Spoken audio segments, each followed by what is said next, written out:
नमो भगवते वासुदेवाय। ओम नमो भगवते वासुदेवाय।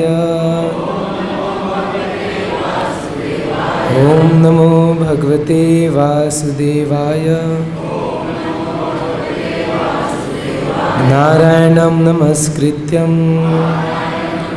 नरं चैव नरोत्तमं देवीं सरस्वतीं व्यासं ततो जयमुदीरये। नष्टप्रायेषु भद्रेषु नित्यं भागवत सेवया भगवती उत्तमश्लोके भक्तिर्भवति नैष्टिकी।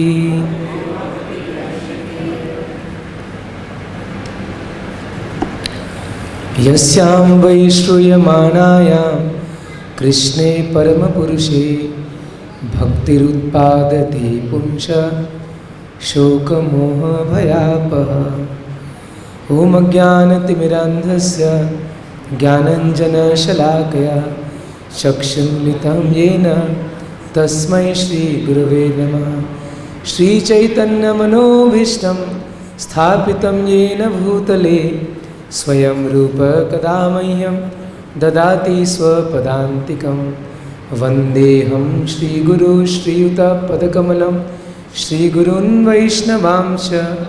श्रीरूपं साग्रजातं सहगण रघुनाथान्वितं तं सजीवं साद्वैतं सावधूतं परिजनसहितं कृष्णचैतन्यदेवं श्रीराधाकृष्णपादान् सहगण ललिता श्रीविशाखान्वितांश।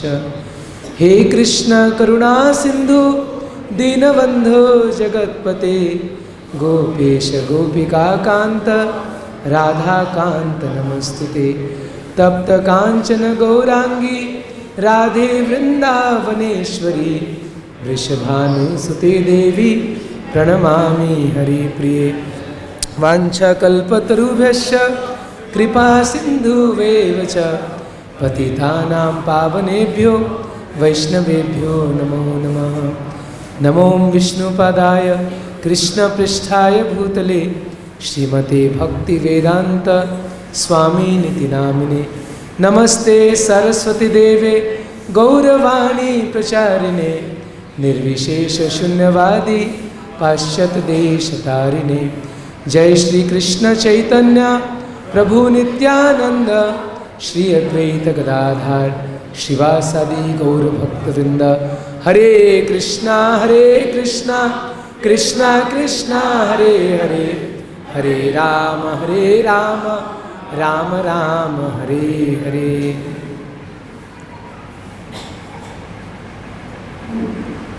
हरे कृष्णा। तो आप सबका स्वागत है। तो आज हमारे इस भागवतम सेमिनार का दूसरा दिन है और आप सब आए हैं, बहुत धन्यवाद। तो कल हमने सुना था श्रीमद् भागवतम का महिमा, कैसे श्रीमद् भागवतम सारे वैदिक शास्त्रों का सार है। निगम कल्पतरुर्गलितम फलम शुक मुखात अमृत द्रव संयुतम पीबतम भागवतम रसमालयम मुहुर अहो रसिका भूमि भावुका। कि सारे वेद एक वृक्ष के समान है, इसका पका हुआ फल है श्रीमद् भागवतम। ऐसा फल जिसमें केवल जूस ही जूस है, बहुत मीठा है। और सुखदेव गोस्वामी के मुख से ये निकला तो और भी ज़्यादा मीठा हो गया। तो ये है श्रीमद् भागवतम। कहते हैं यस्वे श्रूयमाणायाम, अगर कोई केवल श्रवण करता है श्रीमद् भागवतम का, थोड़ा भी श्रवण करता है तो क्या होता है?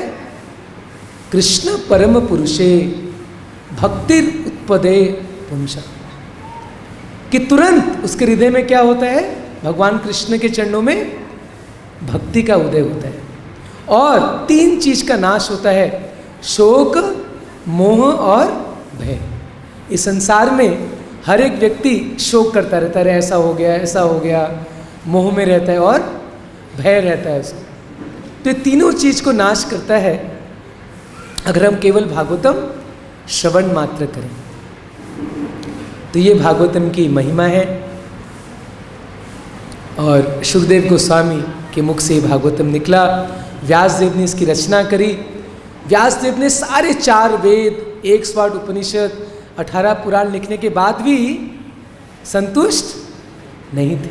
कल हमने सुना, फिर व्यासदेव आए, व्यासदेव के सामने नारद मुनि आए और नारद मुनि का, हे व्यासदेव, तुम एक ऐसा ग्रंथ लिखो जो केवल शुद्ध भक्ति के ज्ञान के बारे में है।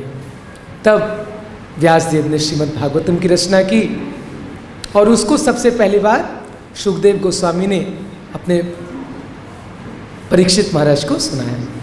तो अब कथा ये आती है परीक्षित महाराज का इतिहास। तो कल हमने सुना कि कैसे परीक्षित महाराज की माँ उत्तरा, जब परीक्षित महाराज उत्तरा के गर्भ में थे, अभिमन्यु के पुत्र हैं परीक्षित, तो अभिमन्यु की तो हत्या हो गई थी महाभारत में, तो उनकी पत्नी थी उत्तरा, उनके गर्भ में ये शिशु थे परीक्षित, और पांडव के जो 5 पुत्र थे उनकी हत्या अश्वत्थामा ने कर दिया।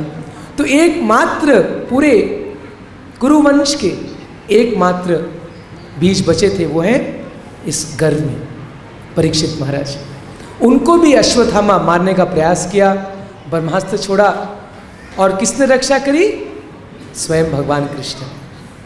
अंदर उत्तरा के गर्भ में भगवान प्रकट हो गए। भगवान तो सब जगह हैं ही, अंदर प्रकट हो गए और स्वयं परीक्षित महाराज की उन्हें रक्षा की।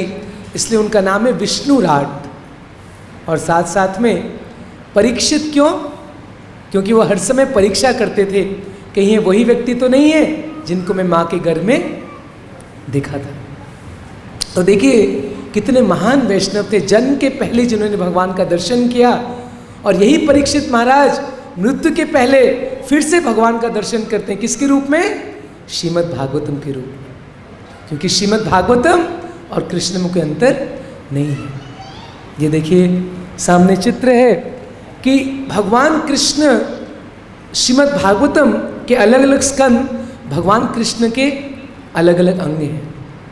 जैसे हम भगवान का दर्शन करते हैं, चरण कमल से दर्शन करते हैं, तो पहला और दूसरा स्कंद क्या है? भगवान के 2 चरण कमल। फिर हम ऊपर दर्शन करते हैं भगवान के घुटने, पैर, तीसरा चौथा स्कंद, 5वां स्कंद, 6ठा स्कंद, ऐसे ऊपर जाते जाते जो चेहरा है भगवान का, वो कौन सा स्कंद है? 10वां स्कंद।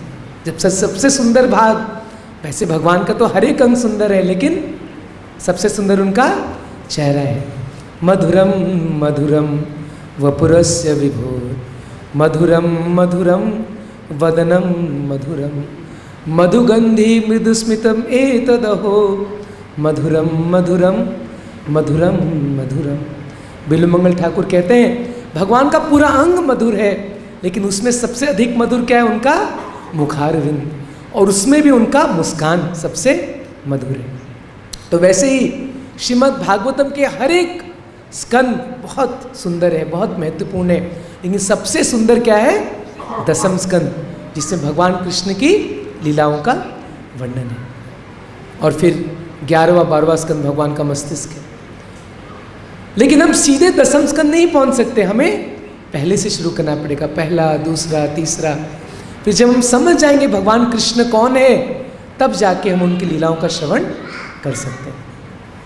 तो कल हमने पहला स्कंद का लगभग आधा भाग या 30-40% कंप्लीट किया। आज हम वहीं से शुरू करेंगे। तो जब भगवान ने परीक्षित महाराज की रक्षा कर दी, फिर भगवान हस्तिनापुर से द्वारका जाने ही वाले थे। भगवान अपने रथ पे चढ़ गए, तो उस समय कौन आए भगवान के सामने? कुंती महारानी, भगवान की बुआ कुंती महारानी, बहुत महान भक्त थी, वैष्णवी। तो कुंती महारानी भगवान के सामने आती हैं और बहुत सुंदर प्रार्थना करती हैं। तो श्रीमद् भागवत में अनेक अनेक स्तुति हैं। महान महान भक्त भगवान की प्रार्थना करते हैं, शिव जी, ब्रह्मा जी, ध्रुव महाराज, प्रहलाद महाराज, नारद मुनि। लेकिन ये पहला प्रार्थना है श्रीमद् भागवतम का, कुंती महारानी की स्तुति।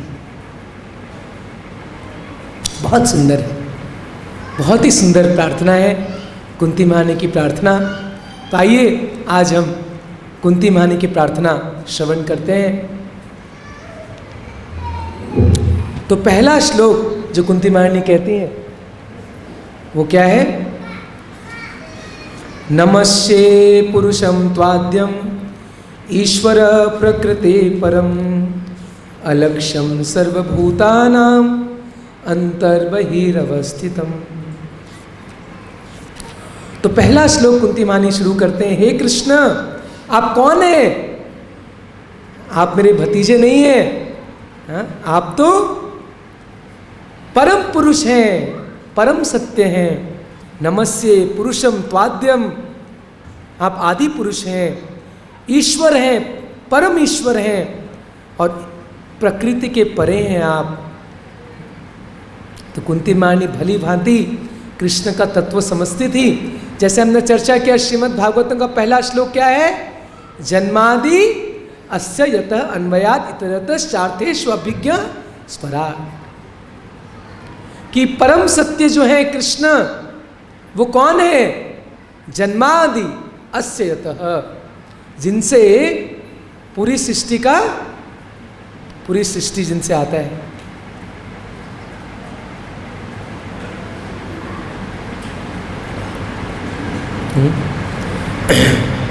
सबके कारण है।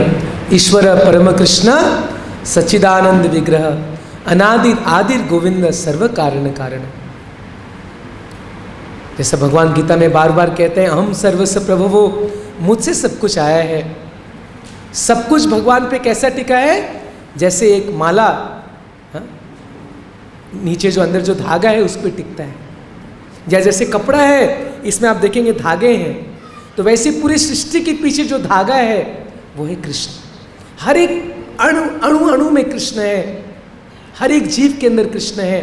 और कृष्ण अपने आप को अगर हटा देंगे तो पूरा यूनिवर्स, पूरा सृष्टि कोलैप्स हो जाएगा। तो कृष्ण ही आधार है, कृष्ण ही परम सत्य हैं, वो स्वराट हैं, वो किस पे निर्भर नहीं करते।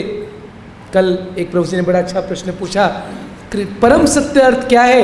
जो हर समय के लिए रहते हैं, सृष्टि के पहले भी जो थे अभी भी हैं, हमेशा के लिए रहते, शाश्वत है, जो जिनसे सब कुछ आया है, जो किस पे निर्भर नहीं करते, जो फंडामेंटल ब्लॉक है इस यूनिवर्स के, वो है परम सत्य। तो कुंती मानी भली भांति जानती थी कि कृष्ण कौन है? परम सत्य है, जिनकी इच्छा मात्र से सृष्टि होता है। प्रभुपाद जी कहते हैं आज रामचंद्र विजयदशमी भी है। राम जी आज के दिन रावण को मारे थे, तो राम जी ने बहुत बड़ा एक ब्रिज बनाया था। सारे वानर सेनाओं ने मिलकर पत्थर फेंका, पत्थर तैरने लगे। क्यों तैरे? उसमें उन्होंने किसका नाम लिखा? राम।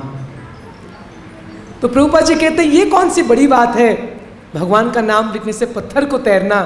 अरे भगवान की इच्छा मात्र से तो बड़े बड़े ग्रह, पृथ्वी, सूर्य, चंद्रमा, जुपिटर, मंगल, बुध, ये सारे ग्रह अंतरिक्ष में तैरते हैं।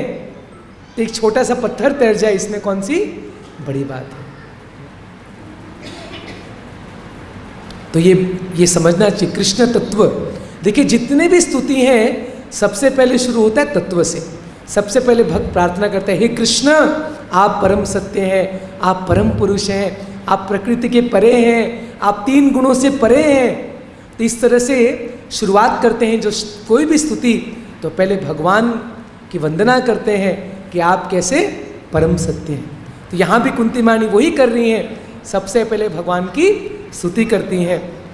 Oh Krishna you are the absolute truth.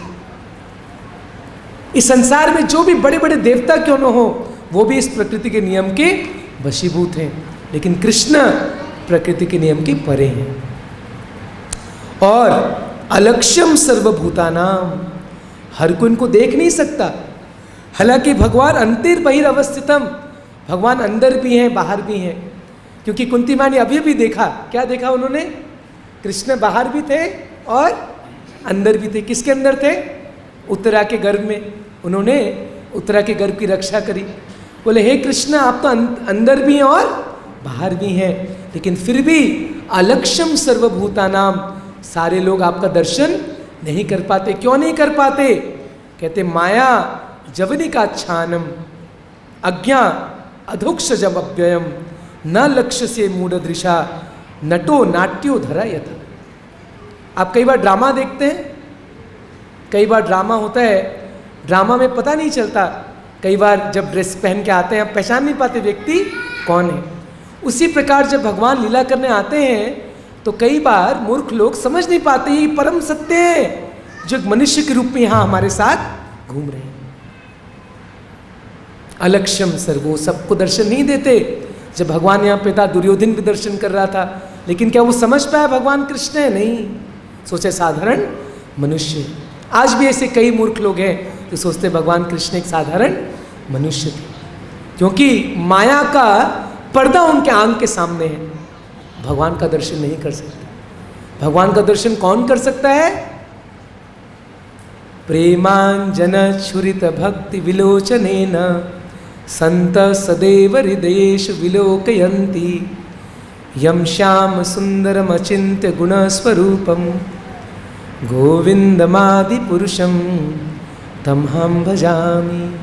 Brahma ji कहते हैं प्रेमांजन छुरित भक्ति विलोचनेन, जिसके आंखों में प्रेम का अंजन लगा है।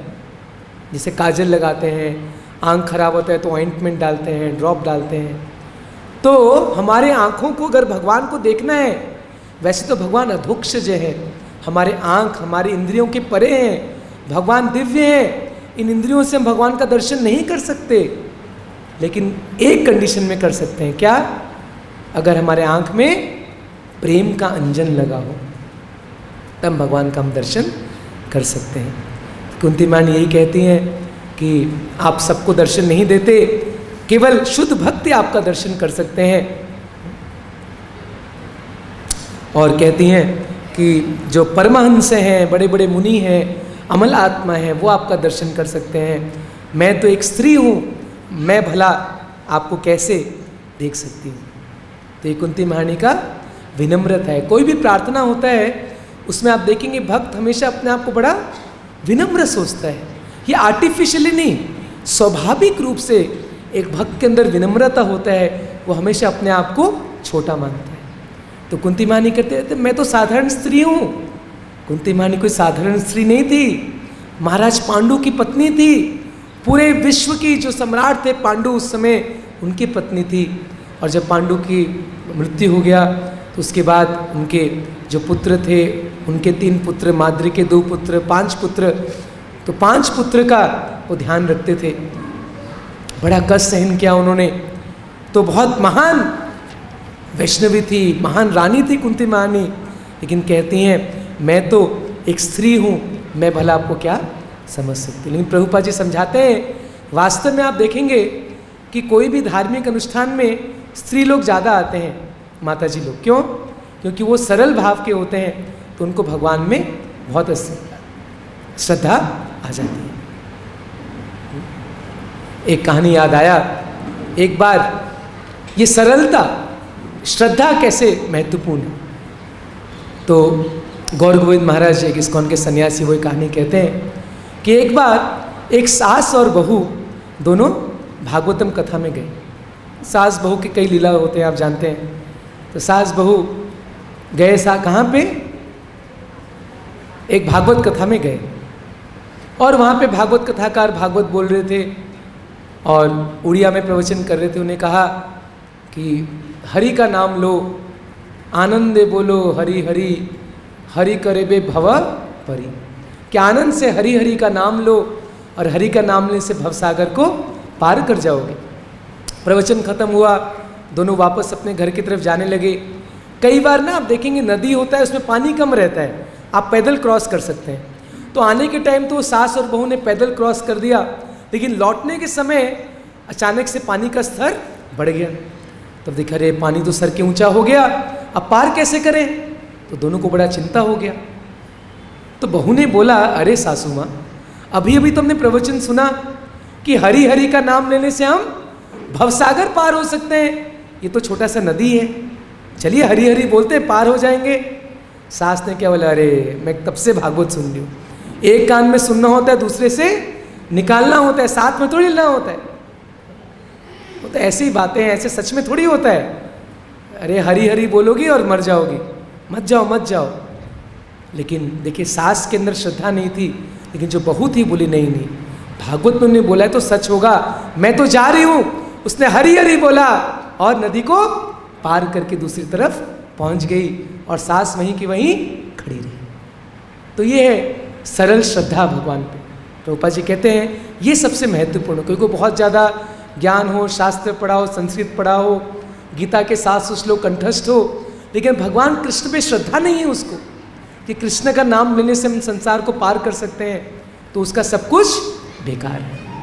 श्रीमद् भागवत में कहा गया है, धर्म स्वनिष्ठित पुंसन विश्वक्षेन कथासुय नोत्पादेत यदि रतिम श्रम एव ही केवलम। अगर कोई बहुत अच्छे से अपने कर्तव्य करता है, अपने सारी ड्यूटी को निभाता है, लेकिन अगर कृष्ण कथा सुनने के लिए उसके अंदर रुचि नहीं है, तो श्रम एव ही केवलम, बेकार है उसका, सब कुछ बेकार है। तो नहीं, ठीक है। तो यहाँ पे कुंती महारानी कहती है, मैं तो एक स्त्री हूँ, मैं भला आपको क्या समझ सकती हूँ। और फिर बहुत सुंदर प्रार्थना करती हैं, बहुत ही सुंदर। कृष्णाय वासुदेवाय, बोलिए, देवकी नंदनाय च नंदगोप कुमाराय गोविंदाय नमो नमः। ये सबको याद कर सकते हैं, बहुत सुंदर प्रार्थना है श्रीमद् भागवतम का, बहुत सरल है। कृष्णाय वासुदेवाय, हे कृष्ण मैं आपको प्रणाम करती हूँ, आप वासुदेव हैं, वसुदेव के पुत्र हैं, और देवकी नंदनाय च, आप देवकी नंदन हैं। नंद गोप कुमाराय, आप नंद महाराज के पुत्र हैं, नंद नंदन हैं। गोविंदाय नमो नमः, आप गोविंद हैं, मैं आपको प्रणाम करती हूँ, नमो नमः। तो कृष्ण बहुत दयालु है। कृष्ण इतने सुंदर लीला किए बचपन में, एक गोप कुमार के रूप में सबसे मिलते जुलते थे। प्रभुपाद जी कहते थे भगवान श्री राम वो तो राजा के पुत्र थे, वो साधारण लोग से इतना मिलते जुलते नहीं थे। एक कृष्ण थे, गोपाल थे, वो सारे दोस्तों के साथ हर दिन जाते थे वन में गाय चराने, और सबको इतना घनिष्ठ संबंध था सबके साथ कृष्ण का। मैया यशोदा के साथ, यशोदा मैया उनको बांध भी देती है, हम आगे सुनेंगे लीला। तो कृष्ण का जो लीला है वो बहुत ही अंतरंग है अपने भक्तों के साथ में, ब्रज लीला, इसलिए सबसे श्रेष्ठ है ब्रज लीला भगवान का। और भगवान का दूसरा नाम है गोविंद। गोविंद यानी क्या? गोविंद शब्द का अर्थ क्या है? गाय को आनंद देने वाले गोविंद, और इंद्रियों को आनंद देने वाले गोविंद, दो अर्थ है। गोविंद यानी जो गायों को आनंद देते हैं और जो हमारे इंद्रियों को आनंद देते हैं।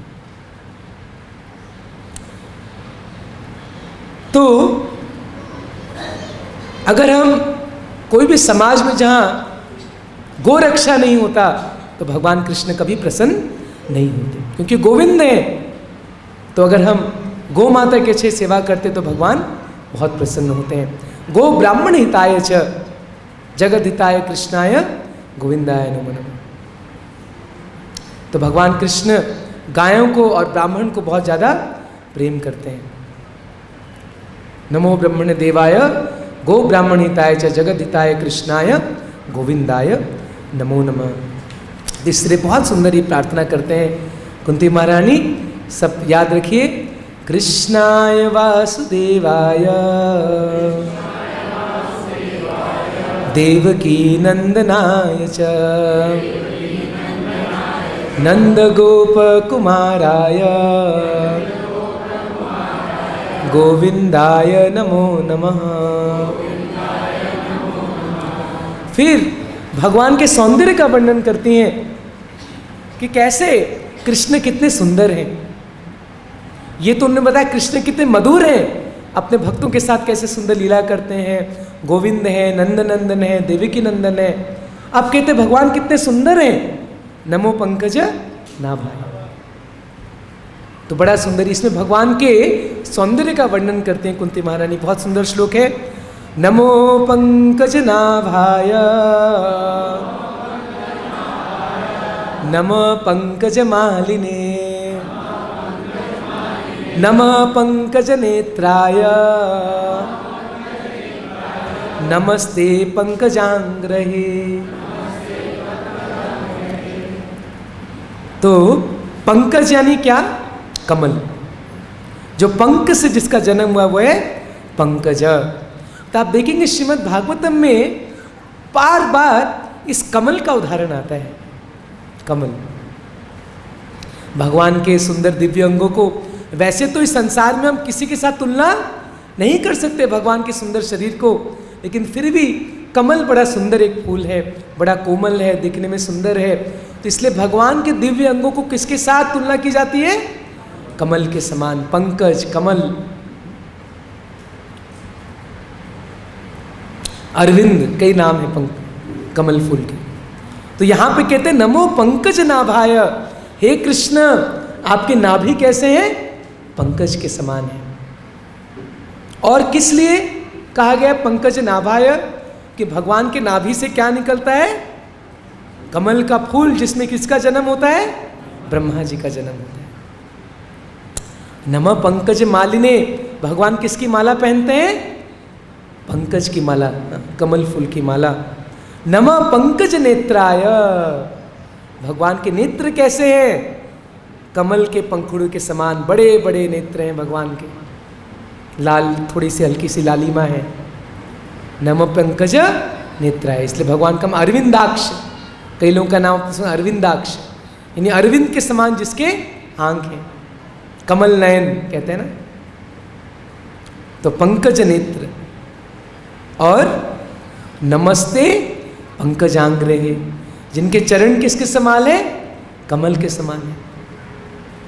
भगवान के चरण कमल कहते हैं ना, बहुत कोमल है भगवान के चरण कमल। तो कोई प्रश्न पूछ सकता है भाई सबसे पहले तो चरण से स्तुति करना चाहिए, तो कुंती मानी नाभि से क्यों स्तुति करती है? क्योंकि कुंती मानी क्या है? कृष्ण की भुआ है। अब कोई बड़े अगर हमारे पैर छुए तो हमें अच्छा लगेगा क्या? तो इसलिए कुंती मानी पहले भगवान के नाभि से शुरू किया, फिर भगवान का माला का वर्णन करते हैं, भगवान का चेहरे का वर्णन करते हैं, फिर लास्ट में भगवान के चरणों का वर्णन करते हैं। तो प्रभुपाद जी कहते हैं लेकिन हम जब दर्शन करते हैं हमें हमेशा भगवान के चरणों से दर्शन करते करते फिर भगवान के चेहरे तक दर्शन करना चाहिए। भगवान के चरण कमल की तो महिमा क्या सुनाए। जब चैतन्य महाप्रभु गया गए थे उस समय वो भक्ति का लक्षण प्रकट नहीं किए थे, लेकिन जब वो गया गए थे अपने पिताजी का श्राद्ध करने के लिए, तो गया जी में पता है श्राद्ध क्यों करते हैं? क्योंकि वहाँ पे भगवान जी का चरण कमल का निशान है। जो ओरिजिनल भगवान का चरण कमल है, एक पैर भगवान विष्णु का वहाँ पे निशान है। वो जो मंदिर है ना, वहाँ मूर्ति नहीं है, विष्णु पाद मंदिर कहते हैं। भगवान विष्णु का एक चरण का छाप वहाँ पे है, उसी के सब जाके पूजा करते हैं। उसी में जब भोग चढ़ाते हैं पिंड, और जब पितरों को देते हैं उनका उद्धार होता है। तो जब चैतन्य महाप्रभु गया गए और जब विष्णुपाद मंदिर में गए तो उन्होंने भगवान के चरण कमलों का स्तुति सुना कि ये वही चरण कमल है जिनसे गंगा जी का उत्पन्न होता है, ये वही चरण कमल है जिसको बलि महाराज ने अपने सर पे धारण किया, ये वही चरण कमल है जिसकी वंदना ब्रह्मा जी, शिव जी, बड़े बड़े देवता करते हैं। ये वही चरण कमल है जिनके बारे में अगर कोई एक क्षण के लिए भी चिंतन करे तो यम राज के दरबार में कभी नहीं जाएगा। तो इस प्रकार जब चैतन्य महाप्रभु ने भगवान के चरण कमल की महिमा सुनी तो भगवान चैतन्य महाप्रभु के आंखों से अश्रुधारा बहने लगे और पहली बार उन्होंने भक्ति के लक्षण का प्रकट किया। तो भक्ति में सबसे महत्वपूर्ण है भगवान के चरण कमलों का आश्रय लेना, भगवान के चरण कमलों का चिंतन करना। सवई मन कृष्ण पदार विंदयो, ये 9 स्कंद में आएगा। अम्बरीश महाराज कैसे भगवान के चरण कमलों का चिंतन हर बार करते थे। भजहु रे मन श्री नंद नंदन अभय चरणार विंदरे। बोलिए भजहु रे मन श्री नंदनंदन अभय चरणार विंदरे। दुर्लभ मानव जन्म सत्संगे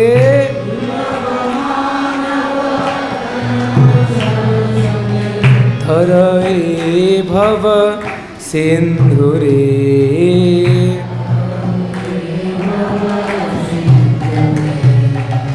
तो बहुत सुंदर भजन है। कहते भजहु रे मन श्री नंदनंदन अभय चरणार विंदरे। भगवान हरि का भजन करो जिनके चरण कमल क्या है, अभय प्रदान करने वाले, अभय चरण। इसलिए प्रभुपाद जी का नाम क्या है, अभय चरणार विंद भक्ति वेदांत सम्मिश्र प्रभुपाद। फिर कहते हैं क्योंकि मनुष्य जीवन हमें मिला है, दुर्लभ है, सत्संग करना चाहिए, भगवान के चरण कमलों का ध्यान करना चाहिए और इस तरह से हम भवसागर को पार हो जाएंगे। शीत आतप बात परीशन ए दिन जामिनी जागिरे। शीत आतप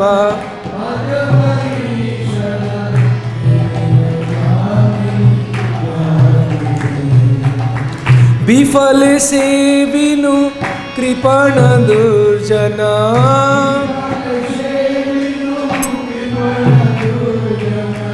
छपल सुखलब लागी रे।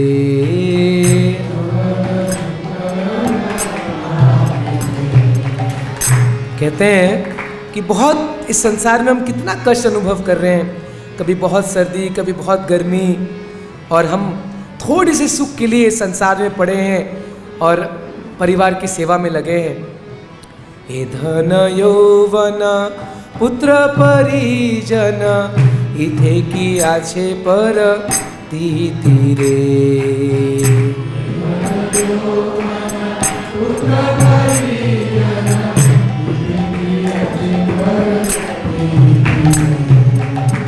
कमल ढल जल जीवन टलमल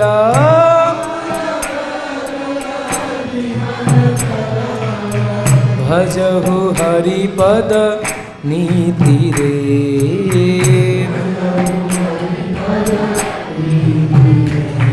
कहते धन यौवन पुत्र परिजन, अरे इसमें कौन सा कोई भरोसा करने की बात है। ये जीवन तो कमल के पत्ते में जैसा पानी का बूंद रहता है, डगमता, क्या कहते हैं, डगमता रहता है, डगमगाता रहता है, कभी भी गिर सकता है। हमारा जीवन वैसा ही है, कभी भी अंत हो जाएगा। इसीलिए हरि के चरण का भजन करो। भजन कैसे करें, कहते हैं श्रवण कीर्तन स्मरण वंदन पाद सेवन दास्य रे।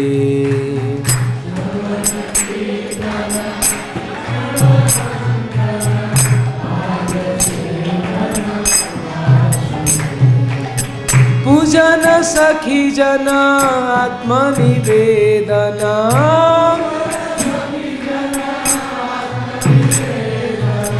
गोविंद दास अभिलाष रे।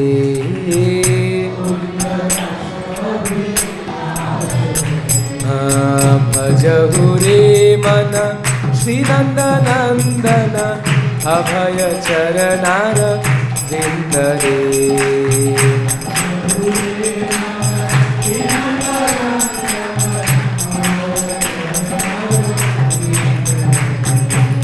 दुर्लभ मानव जन्म सत्संगे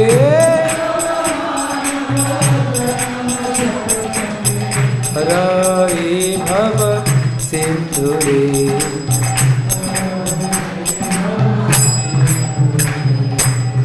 हरे कृष्णा कृष्ण कृष्ण हरे हरे, हरे राम राम राम हरे हरे।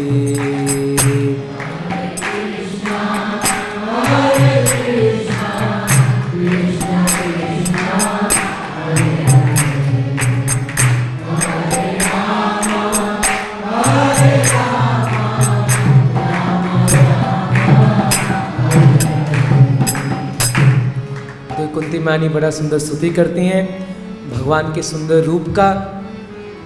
नमो पंकज नाभाय नमः पंकज मालिने नमः पंकज नेत्राय नमस्ते पंकजांग्रे।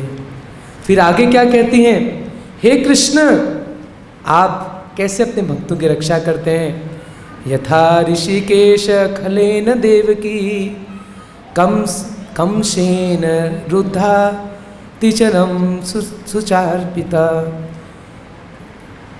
विमोचिताहं च सहात्मजा विभो त्वमेव नाथेन मुहुर्विपद्गणात्। हे कृष्ण, हे ऋषिकेश, आपने माता देवकी का रक्षा किया जिनको कंस ने कारागार में बंद करके रखा, और आपने मेरे पुत्र की भी रक्षा करी। तो प्रभुपाद जी समझाते हैं कि भगवान ने देवकी की रक्षा तो करी, देवकी वसुदेव के, लेकिन उनके 6 पुत्र तो मारे गए। लेकिन भगवान कुंती देवी को और भी ज़्यादा कृपा किए, उनके सारे पुत्रों की भगवान ने रक्षा किया। कहते हैं, आगे कहते हैं कुंती देवी कि मेरे जीवन में क्या क्या कष्ट आए। विषान महाग्ने पुरुषार्थ दर्शनात् असत सभाया वनवास कृतश्रित मृढ़े मृढ़े अनेक महारथाश्रितो द्रोणी अस्त्रतश्चास्म हरेरभीक्षणा। देखिए, पांडवों के जीवन में जितना कष्ट आया ना, किसी और भक्त के जीवन में इतना कष्ट नहीं आया। कई बार हम लोग सोचते हैं, अरे भक्ति करके क्या फ़ायदा, क्या मिलता है, कितना कष्ट आता है। कभी कभी होता है ऐसा, कभी कभी हमारे कोई निकट के हमारे कोई बंधुजन के देहांत हो गया, या कभी कभी कोई एक्सीडेंट हो जाता है, या कभी कभी कोई बिजनेस में बड़ा घाटा हो जाता है, कभी कोई हमें धोखा देता है, कभी कोई बीमारी हो जाती है। तो कई बार भगवान पे हमारी श्रद्धा थोड़ी हिल जाती है। अरे क्या फ़ायदा भक्ति करके, क्या लाभ हुआ। देखो बाहर के लोग भक्ति नहीं करते, देखो कितना सुखी हैं, बड़ी बड़ी गाड़ी में घूम रहे हैं, पार्टी कर रहे हैं। ये क्या फ़ायदा हुआ हमें भक्ति करके। इसका मतलब भक्ति नहीं कर रहे। भक्त का भाव तो हमें पता चलता है पांडवों के भाव से। कुंती महारानी इसलिए स्तुति सुनना चाहिए, इसमें भक्तों के भाव का पता चलता है। कुंती मानी क्या प्रार्थना करती हैं, हे कृष्ण आपने हमें कैसे कैसे रक्षा किया। एक बार दुर्योधन ने भीम को जहर खिला दिया, लेकिन उसको कुछ हुआ कुछ नहीं, भगवान ने रक्षा कर दिया। आप जानते हैं कि एक बार लक्ष्य ग्रह में भेज दिया गया पांडवों को, और रातों रात वो पूरा महल जला दिया गया, इन पांडवों को कुछ हुआ नहीं हुआ। किसने रक्षा करी? कृष्ण। फिर सबसे बड़ा अपमान जो था वो था कुरुसभा में, जब द्रौपदी का वस्त्रहरण का प्रयास किया गया। सोचिए, इससे बड़ा दुख किसी स्त्री के जीवन में नहीं हो सकता है। कुंती मानी कहती है, अरे मेरी बहू थी द्रौपदी, उसको उसका चीरहरण का प्रयास किया गया, लेकिन फिर कृष्ण रक्षा किया। साक्षात कृष्ण आए और अपने वस्त्र देके द्रौपदी का रक्षा की, और इस तरह से अनेक अनेक कष्ट से आपने रक्षा किए। और फिर महाभारत युद्ध, इतना महान युद्ध था, बड़े बड़े योद्धा थे दुर्योधन की तरफ, भीष्मदेव, द्रोणाचार्य, कृपाचार्य, बड़े बड़े कर्ण, बड़े बड़े रथी महारथी, लेकिन उनके साथ भी भगवान ने पांडवों को ही विजय दिलाया। और कहते इतना ही नहीं, सब कुछ हो गया, और आज आपने क्या किया, जो हमारे एकमात्र मेरे जो परिवार के, क्या कहेंगे उनको, परिवार के जो वारिस या वंशज, आखिरी वंशज परीक्षित महाराज जो अपने माँ के गर्भ में थे, आज आपने उनका भी रक्षा कर दिया। हे कृष्ण आपने क्या नहीं किया हमारे लिए। तो ये देखिए भक्त कितने कृतज्ञ होते हैं। कुंती मानी सो ग्रेटफुल, कृष्ण आपने हर समय हमारी रक्षा करी, हर अवस्था में, हर समय। एक बार हिडिंबर राक्षस आया तभी भगवान ने रक्षा किया। ऐसे कई सारे पांडव के जीवन में तो ऐसे कई सारे घटनाएं हैं, हर समय कृष्ण उनकी रक्षा करते थे। लेकिन अब कुंती मानी एक बहुत सुंदर श्लोक बोलने जा रही है। कृष्ण इतने सारे संकट आए, आपने हमारी रक्षा करी, अब संकट खत्म हो गया तो आप जा रहे हैं। अरे मैं तो आपसे यह प्रार्थना करती हूँ, कृष्ण मेरे जीवन में और कष्ट आए, ऐसा प्रार्थना आज तक किसी ने नहीं किया। विपद संतुत शाश्वत तत्र तत्र जगत गुरु भवतो दर्शनम यत्स्यत् अपुनर्भव दर्शनम। कुंती मानी कहती हैं विपद संतुत शाश्वत, हे कृष्ण बार बार विपत्ति आए मेरे जीवन में, क्योंकि जब विपत्ति आती है तो आपका स्मरण होता है, आपका दर्शन मिलता है, और अगर आपका दर्शन मिल जाए तो फिर इस संसार में वापस नहीं आना पड़ता। तो देखिए हम भगवान को बोलते हैं भगवान कष्ट दूर कीजिए, संकट दूर कीजिए। यहाँ कुंती मानी क्या प्रार्थना करती है, भगवान मुझे कष्ट दीजिए। कितना ऊंचा, ये हम इसका नकल नहीं कर सकते क्योंकि हमारा स्तर नहीं है, लेकिन जो ऐसे ऊंचे भक्त होते हैं भगवान के, वो तो भगवान से प्रार्थना करते हैं भगवान हमें और कष्ट दीजिए और दुख दीजिए। क्यों?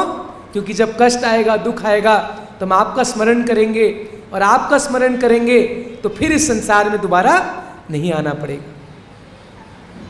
ये भगवान के चरण कमल को एक बार दर्शन कर लिया, वो एक ऐसे नौका के समान है जिसे हम भवसागर को आराम से पार कर सकते हैं। श्रीमद् भागवत में कहते हैं समाश्रिता ये पद पल्लव प्लवम महत् पदं पुण्य यशो मुरारी भवान बुधिर्वत्स पदं परं पदं पदं पदं यद्विपदाम तेषाम्। इस संसार में हर एक पद में विपत्ति है, there is a danger at every step.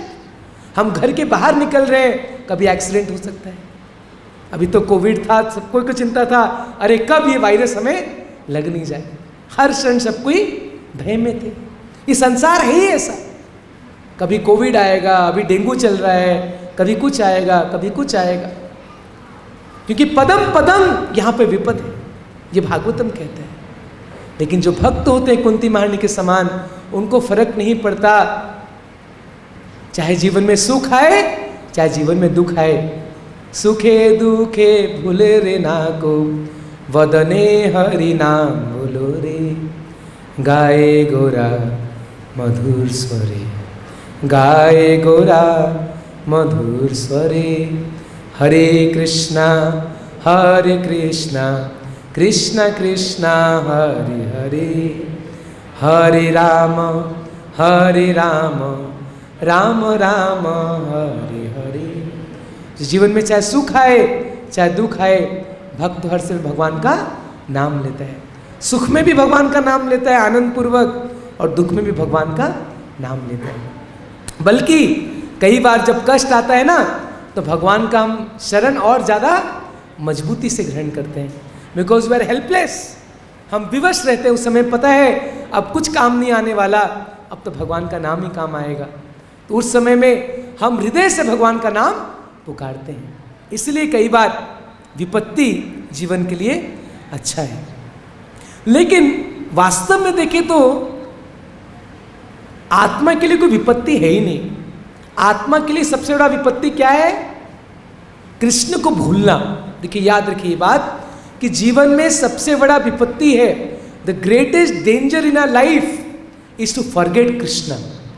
Krishna को हम भूल रहे हैं, वो हमारे जीवन में सबसे बड़ी विपत्ति है। और कृष्ण को अगर हम स्मरण कर पा रहे हैं तो हमारा जीवन में सबसे बड़ा संपत्ति है। अगर सारे सुख ऐश्वर्य सब कुछ मेरे जीवन में है, अगर कृष्ण का स्मरण नहीं कर रहे हैं तो जीवन बेकार है। लेकिन बहुत विपत्ति है, बहुत कष्ट है, अगर कृष्ण का स्मरण हो रहा है तो हमें लगना चाहिए हमारी अवस्था बहुत अच्छी है। ये शास्त्र कहते हैं।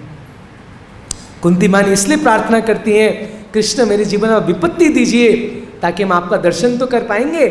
अभी सब कुछ ठीक हो गया, अभी महाभारत युद्ध खत्म हो गया, हमें राज्य मिल गया, अब आप जा रहे हैं। अरे मैं तो चाहती हूँ बार बार कष्ट आए ताकि आपका दर्शन हम हर समय कर पाए। और फिर कहते हैं जन्म ऐश्वर्य श्रुत श्री भी एधमान मद पुमान नैवारति अभिधातुम वै त्वाम अकिंचन गोचर। हे कृष्ण, आपको कौन पुकार सकता है हृदय से जो अकिंचन है? जिसके पास जन्म, ऐश्वर्य, श्रुति, श्री है, वो आपका नाम ठीक से पुकार नहीं सकता। इस संसार में सबको क्या चाहते हैं? मेरा बड़ा परिवार में जन्म हो, मेरे पास बहुत ऐश्वर्य हो, बहुत मेरे पास बुद्धि हो या सौंदर्य हो। लेकिन आप देखेंगे ये चार चीज में से अगर एक चीज भी किसके पास है तो उसके पास क्या आ जाता है? घमंड। ही बिकम्स वेरी प्राउड। अगर इसका जन्म अगर बड़े खानदान में हुआ है, अरे मैं इस खानदान में मेरा जन्म हुआ है, बहुत पैसा है, बहुत घमंड हो जाता है, अरे मेरे पास कितना पैसा है। या कोई सुंदर होता है तो उसका घमंड हो जाता है, देखो मैं कितना सुंदर हूँ या सुंदरी हूँ।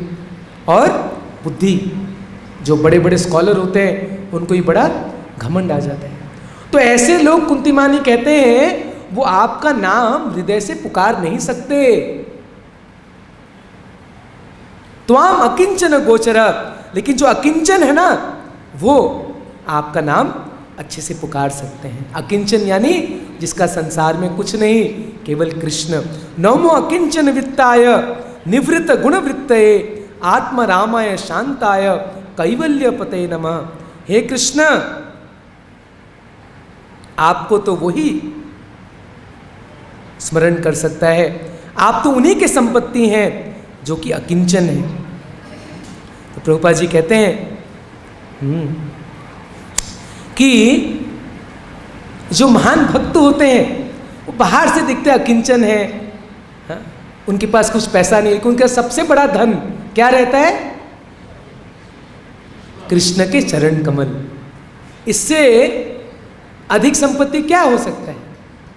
एक बार एक बड़ा अच्छा एक सच्ची घटना है। एक बार एक इस्कॉन के सन्यासी गए थे, एक कोई बड़े व्यापारी के पास गए और ऐसे ही कुछ दान मांगने गए, मिलने गए। वो जो भक्त थे, सन्यासी थे, वो अमेरिका से डॉक्टर पास किए थे, सुखदेव महाराज आज भी हैं। तो वो एक बिजनेसमैन से मिलने गए तो बिजनेसमैन, अरे आप कितने बड़े त्यागी हैं, अमेरिका से आप डॉक्टरी पास करके आए, आप कितना पैसा कमा सकते थे, इन आपने सब कुछ छोड़ के साधु बन गए, मैं आपको प्रणाम करता हूँ। तो सुखदेव गोस्वामी ने कहा, देखिए लेकिन आप मेरे से बड़े त्यागी हैं, मैं आपको प्रणाम करता हूँ। बोले, अरे मैं कैसे त्यागी, मैं तो बिजनेस करता हूँ, परिवार में हूँ, मैं कैसे त्यागी बन गया? तो उन्हें क्या उत्तर दिया पता है? देखिए मैंने सब कुछ त्यागा इस संसार के लिए, मैंने किसको प्राप्त किया? कृष्ण को। और सारी संपत्ति किसकी? कृष्ण की। तो कृष्ण को प्राप्त किया मतलब सब कुछ प्राप्त कर लिया। लेकिन आपने थोड़ी बहुत संपत्ति के लिए आपने कृष्ण का त्याग कर दिया। तो बड़े त्यागी कौन हुए? आप हुए ना। कितना सुंदर बात है, गहरा बात है कि नहीं? तो ये समझना पड़ेगा। असली इसलिए महाराज कहते हैं, बड़े बड़े स्वामी को महाराज क्यों कहते हैं? वो तो फकड़ बाबा रहते हैं, महाराज क्यों बोलते हैं? क्योंकि असली धन उनके पास है, असली संपत्ति उनके पास है। कृष्ण के चरण कमल जिसके पास है वही असली धन है। धन मोर नित्यानंद प्राण मोर गौरचंद्र। कहते असली धन है वो नित्यानंद गौरांग कृष्ण के चरण कमल, वही असली धन है, वही असली संपत्ति है। जिसके पास कृष्ण है उसके पास सब कुछ है, जिसके पास कृष्ण नहीं वो सबसे बड़ा गरीब है, फकीर है। सड़ गोस्वामी के बारे में कहते हैं, त्यक्त्वा तूर्णम शेष मंडलपतिम श्रेणीम सदा तुच्छवर भूत्वा दीन गणेश को करुणया कौपी न कंथाश्रितो गोपी भावर सामृताब्दलहरी कल्लोल मग्नो मुहुर वंदे रूप सनातनो रघुयुगो श्रीजीव गोपाल को। बोली वंदे रूप सनातनो रघुयुगो श्रीजीव गोपाल को। तो सड़ गोस्वामी है, रूप गोस्वामी, सनातन गोस्वामी, रघुनाथ दास, रघुनाथ भट्ट, गोपाल भट्ट, जीव गोस्वामी, ये 6 गोस्वामी है जो चैतन्य महाप्रभु के मेन शिष्य थे, जो वृंदावन धाम में आए। आज जो हम वृंदावन धाम का दर्शन कर रहे हैं ये 6 गोस्वामी का देन है। पहले जंगल था ये, उन्होंने आके मंदिर स्थापना की। राधा रमन, राधा दामोदर, राधा मदन मोहन, राधा गोविंद जी, ये सब मंदिर उन्होंने स्थापना की। राधा कुंड, श्याम कुंड चैतन्य महाप्रभु ने ढूंढा, और सारी लीला स्थली इन 6 गोस्वामी ने ढूंढा। ये बहुत बड़े बड़े परिवार से आए थे, लेकिन सब कुछ त्याग दिए। कैसे? तुच्छवत। रघुनाथ दास गोस्वामी के पिताजी पूरे बंगाल के सबसे बड़े जमींदार थे, अरबों अरबों रुपया उनका इनकम था, उन्होंने सब कुछ त्याग दिया, तुच्छवत। रूप गोस्वामी, सनातन गोस्वामी बंगाल गवर्नमेंट में मिनिस्टर थे, और उसमें बंगाल मतलब बहुत बड़ा राज्य था। वेस्ट बंगाल, ईस्ट बंगाल, आसाम, बंगाल और बिहार, ये सब मिला के ही बंगाल राज्य था। पूरा पूरा इतना बड़ा राज्य, उसके प्राइम मिनिस्टर, फाइनेंस मिनिस्टर थे रूप गोस्वामी, सनातन गोस्वामी। सब कुछ त्याग के वृंदावन आ गए। तो वो अकिंचन जो होते हैं, जिनका संसार में कुछ नहीं होता, लेकिन उनका सबसे बड़ा धन क्या होता है? कृष्ण नाम, कृष्ण नाम का धन। एक बार सनातन गोस्वामी, यहीं पे आप देखेंगे मदन मोहन मंदिर है, जब बांके बिहारी जी के लिए जाएंगे ना परिक्रमा मार्ग में, तो पहाड़ के ऊपर ये सबसे पहला मंदिर है वृंदावन का, मदन मोहन मंदिर। तो वहाँ पे सनातन गोस्वामी रहते थे। तो एक शिव जी का भक्त था, तो जो कई बार ना जो देवता होते देखते हैं बड़ा अच्छा, अगर कोई भक्त है तो उनको किसी संत के साथ पास भेज देते हैं ताकि वो कृष्ण भक्त बन जाए। तो शिव जी ने, वो आए वरदान मांगने, तो शिव जी ने बोला अच्छा एक काम करो, वहाँ पे जाओ, एक बाबा रहते हैं, उनसे मिलना, वो तुम्हें एक स्पर्श मणि देंगे, टच स्टोन, जिससे क्या होता है, जिसको भी छुएंगे वो सोना बन जाएगा। बोला अच्छा ठीक है, बड़े खुश हो गए कि मुझे तो स्पर्श मणि मिल जाएगा।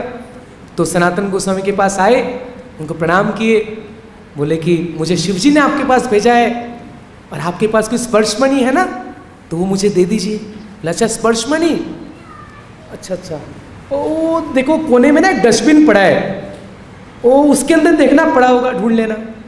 तो वो गया और डस्टबिन में गंदगी के बीच में देखा, अरे सच में स्पर्श मणि मिल गया। उसको उठाया और टेस्ट किया, जिसको छुआ वो सोना बन गया। पहले तो बड़ा खुश हुआ, अरे मेरे को स्पर्श मणि मिल गया, जिसको छूता हूँ वो सोना बन गया, अब तो मैं दुनिया का सबसे बड़ा धनी व्यक्ति बन जाऊंगा। लेकिन थोड़ा बुद्धिमान था, उसने सोचा कि अगर ये सबसे ऊंचा चीज है तो ये बाबा ने उसको कचरे के डब्बे में क्यों फेंका, यानी कि उनके पास इससे भी ज्यादा कोई कीमती वस्तु है।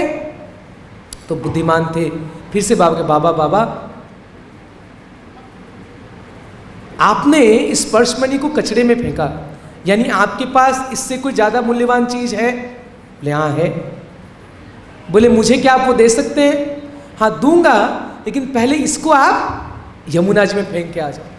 तो बड़ा श्रद्धा चाहिए, तो वो बात माना और जाके स्पर्श मणि को यमुना जी में फेंक दिया।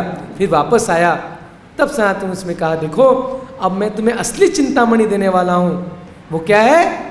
हरे कृष्णा कृष्णा कृष्णा हरे हरे, हरे राम राम राम हरे।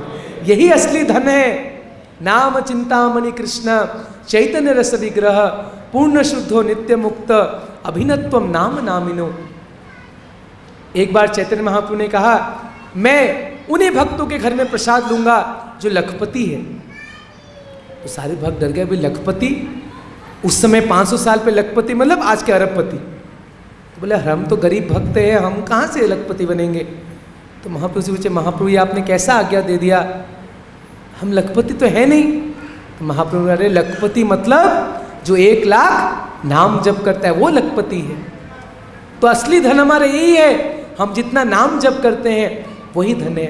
वृंदावन में कई ऐसे भक्त हैं, ऐसे प्रभुपाद जी तो हमें 16 माला बोला है, मैं भी ज़्यादा माला नहीं कर पाता, लेकिन कई ऐसे संत हैं जो 64 माला, इस्कॉन में भी कैसे भक्त हैं जो 64 माला डेली जप करते हैं। एक भक्त तो वृंदावन में आज भी है, इस्कॉन में 128 माला हर दिन जप करते हैं। तो ऐसे ऐसे जो संत हैं वास्तव में धनी वही लोग हैं जिनके पास हरिनाम का धन है, जिनके पास भगवान के चरण कमलों का धन है। They are the richest people, जो भगवान जो अपने हृदय में भगवान के चरण कमलों को धारण किए हैं। तो the only property of a devotee is the Lord. तो भक्त का एकमात्र संपत्ति भगवान के चरण कमल। तो इस तरह से कुंती माँ आगे स्तुति करती हैं। तो बहुत लंबा स्तुति है, 26 श्लोकों का स्तुति है, हम शॉर्ट में बता रहे हैं। फिर आगे कहती हैं कि आप ही काल शक्ति हैं, और जो जीवन में कष्ट आता है ना, वो किस लिए आता है? वो हमारे ही कर्म के कारण आता है। कई बार लोग पूछते, अरे उसके साथ कितना बुरा हो गया। अरे बुरा नहीं हुआ, पिछले जन्म में कुछ बुरा किया था, इसीलिए उसको उसका फल मिला। ये लॉ ऑफ कर्मा है, सब कुछ प्रॉपर इसका डेटा रखा गया है। कोई बाई चांस गलती से किसको कष्ट नहीं मिलता, नहीं। सुख दुख जो भी हमारे जीवन में आता है वो हमारे कर्मों के हिसाब से हमें मिलता है। फिर कहते हैं कुंती महारानी, हे कृष्ण, आपका जो जन्म है, आपका कर्म है, वो हर कोई समझ नहीं पाता। आप यहाँ पे अवतार लेते हैं, अलग अलग रूप में आते हैं, किस लिए? सब पे कृपा करने के लिए। बड़ा सुंदर एग्जाम्पल देते हैं, अरे आपकी लीला तो ऐसे हैं कि मैं भी भ्रमित हो जाती हूँ। कौन सी लीला का वर्णन किया उन्होंने? ये देखिए, यशोदा दामोदर। ये कार्तिक महीना आने वाला है 20 तारीख से, पूरे महीने इस्कॉन में हम यशोदा दामोदर की पूजा करते हैं और दीप अर्पण करते हैं। नमामीश्वरं सच्चिदानन्दरूपं लसत्कुण्डलं गोकुले भजमानं। नमामीश्वरं सच्चिदानन्दरूपं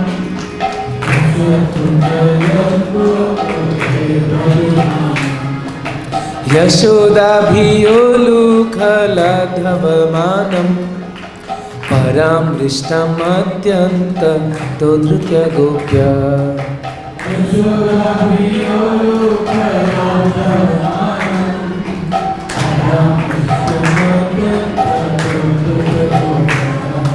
रुदन्तमुहुर्नेत्रयुग्मं निजान्तम्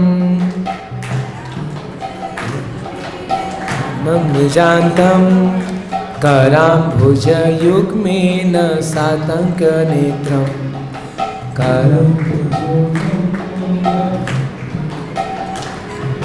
कराम्भुजयुग्मे मुहुश्वासकम्पत्रिरेखाङ्ककण्ठ स्थितग्रीवं दामोदरं भक्तिमतम्। तो ये बहुत सुंदर स्तुति करते हैं, दामोदर अष्टकम हम गाते हैं कि भगवान कृष्ण जो कि नमामीश्वरम परम ईश्वर हैं। जैसे कुंती माँ ने पहला श्लोक में बोला, नमस्ते पुरुषम त्वाद्यम ईश्वरम प्रकृति परम, परम ईश्वर है, परम सत्य है।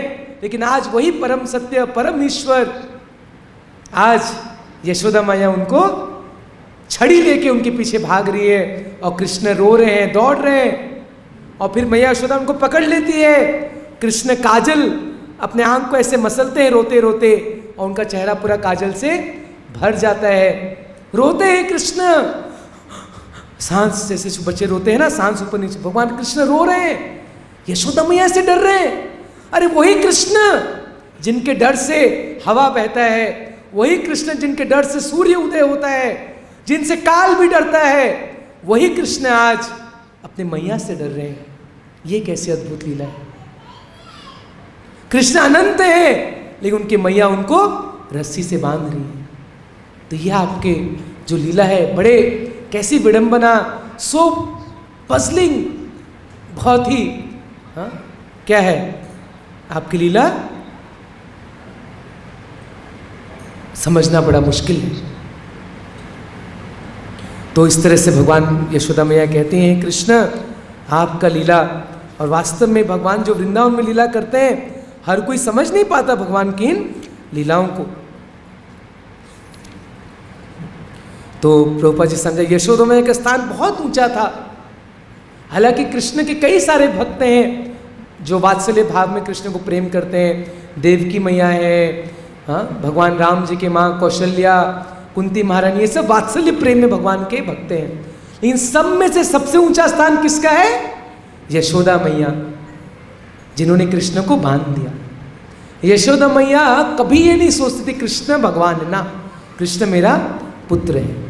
पूरा गोवर्धन भी उठा लिया भगवान ने, तब भी बोली नहीं नहीं ये तो मेरा लाला है। जब भगवान कृष्ण गोवर्धन उठाए थे, यशोदा मैया उनको माखन खिलाती थी, अरे मेरा लाला थक जाएगा, थोड़ा ताकत चाहिए, थोड़ा माखन खा लो। तो ये स्थान है यशोदा मैया का। तो इसलिए कहते हैं आपके लीला बड़े विचित्र हैं, समझना बड़ा मुश्किल है। आप किस लिए आते हैं यहाँ पे? कोई कहते हैं आप पृथ्वी का भार कम करने आते हैं, कोई कहते हैं आप वसुदेव और देवकी के कष्ट को खत्म करने आए, कोई कहते हैं आप असुरों का नाश करने आते हैं। तो ये सब तो अलग अलग कारण हैं, लेकिन जो असली कारण है आप किस लिए आते हैं पता है? देखिए बहुत इंपॉर्टेंट है। आज जैसे रामचंद्र विजय उत्सव है, अरे आपको लगता है क्या रावण को मारने राम जी को आने की आवश्यकता थी? नहीं, एक सुनामी भेजते लंका पूरा डूब जाता। अरे एक वायरस भेज देते, वहीं रावण मर जाता। तो हिरण्यकशिपु को मारने, रावण को मारने, कंस को मारने भगवान को आने की आवश्यकता नहीं पड़ती। भगवान किस लिए आते? ध्यान से सुनिए। कुंती मानी कहती हैं, भवेस्मिन् क्लिश्यमानानाम् अविद्या काम कर्म भी श्रवण स्मरणानि करिष्यन् इति केचन। क्या आप आते हैं ताकि लोगों को श्रवण कीर्तन करने का मौका मिले। भगवान सुंदर लीला करते हैं ताकि उन लीलाओं का हम श्रवण कीर्तन कर पाए। तभी तो आज हम भागवतम सुन रहे हैं, रामायण सुन रहे हैं, क्योंकि भगवान यहाँ पे आए और सुंदर लीला किए। तो भगवान इसीलिए आते हैं ताकि सुंदर लीला करें और हम सब उनकी लीला को श्रवण कर पाएं। और भगवान की लीला श्रवण करने मात्र से हम भवसागर से मुक्त हो सकते हैं। तो इसलिए आप आते हैं भगवान कृष्ण के रूप में, राम जी चैतन्य महाप्रभु के रूप में आते हैं, हम सबको सिखाते हैं भक्ति। स्पेशली चैतन्य महाप्रभु ने सिखाया भक्ति कैसे करते हैं, और कहते हैं कि आपका दर्शन हम कैसे कर पाएंगे। कई बार भगवान का दर्शन करना है तो ये बड़ा सुंदर श्लोक कहते हैं, शृण्वन्ति गायन्ति गृह्णन्ति अभीक्षणा स्मरन्ति नन्दन्ति तवेहितं जना तेव पश्यन्त्यचिरेण तावकं भव प्रवाहो परमं पदाम्बुजम। हे कृष्ण, आपके चरण कमलों का दर्शन कौन कर सकता है? जो हर समय आपका श्रवण करता है, आपके नामों का, आपको लीलाओं का हर समय गायन करता है।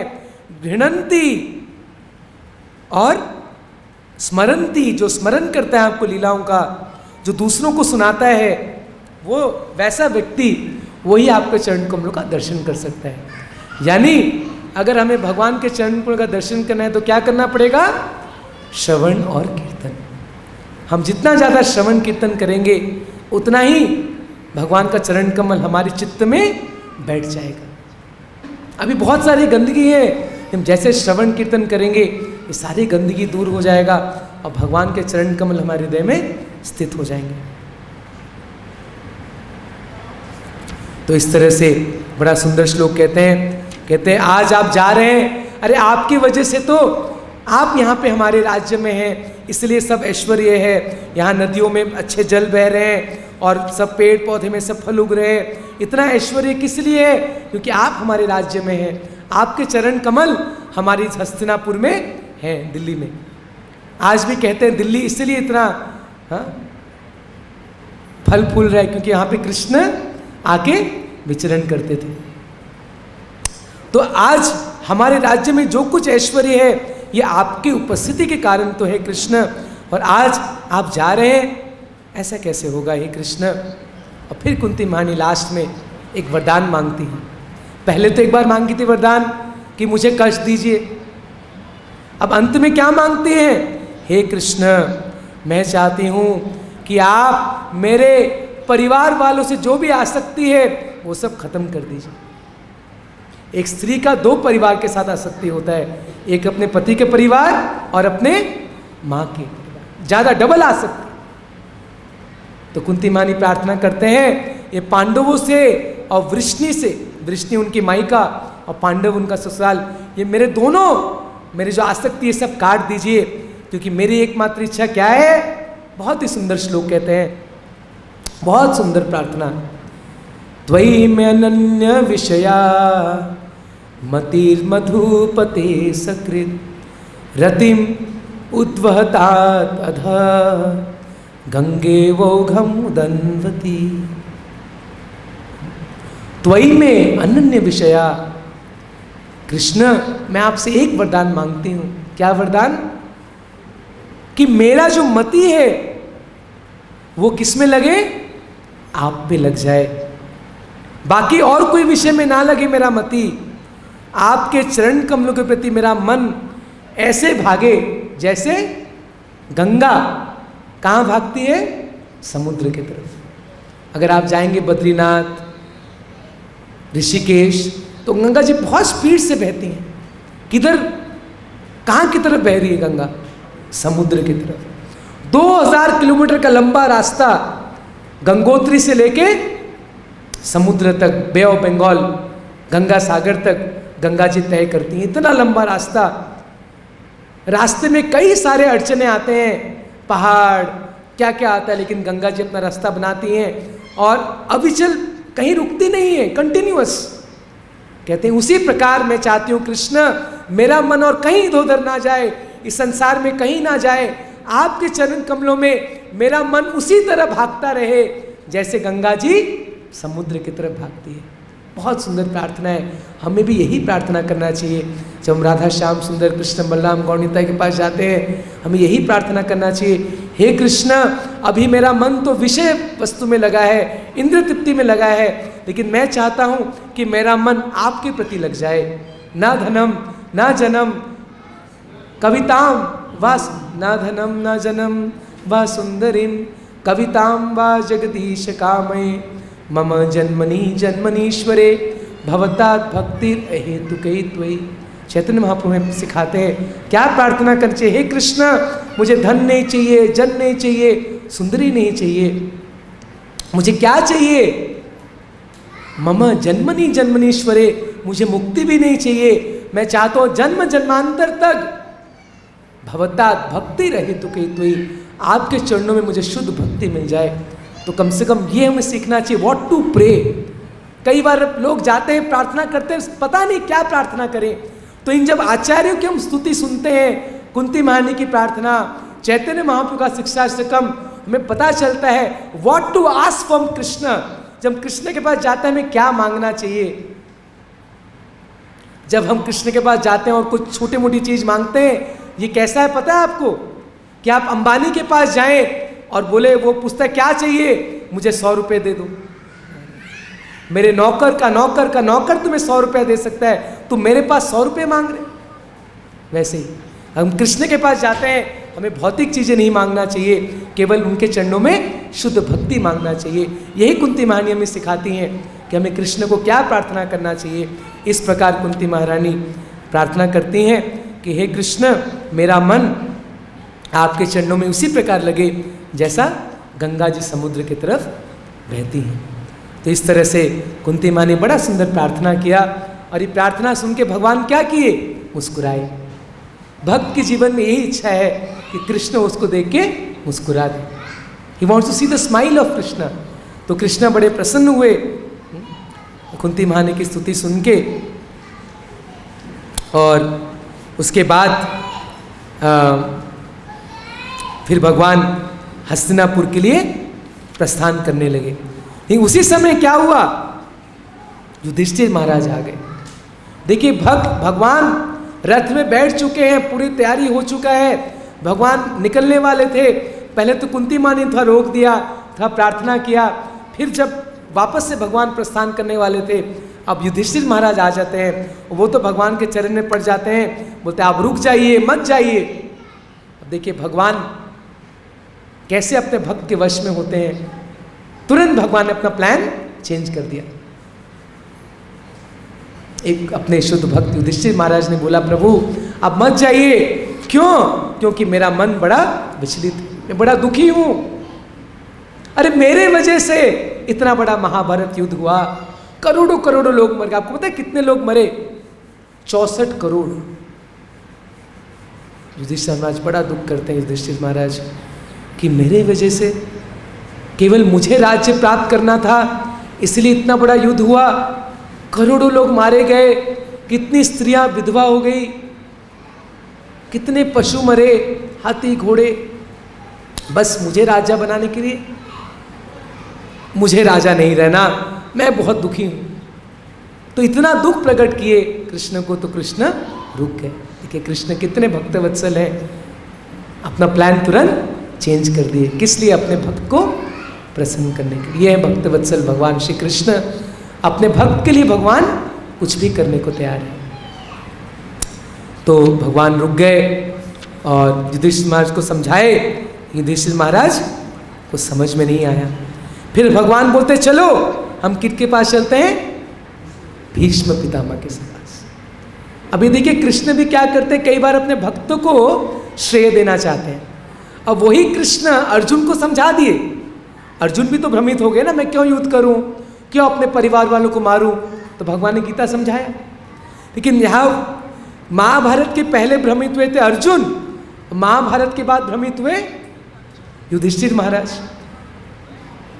लेकिन इस समय भगवान चाहते थे कि वो भीष्म पितामह के पास उनको लेके जाए और भीष्म पितामह उनको समझाएंगे।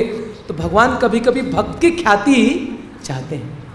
एक बार प्रभुपाद जी से अपने शिष्यों ने प्रश्न पूछा कि चैतन्य महाप्रभु तो भारत में प्रचार किए, विदेश में क्यों नहीं प्रचार किए? वो तो भगवान थे, वो तो पूरा भक्ति का प्रचार पूरी दुनिया में कर सकते थे।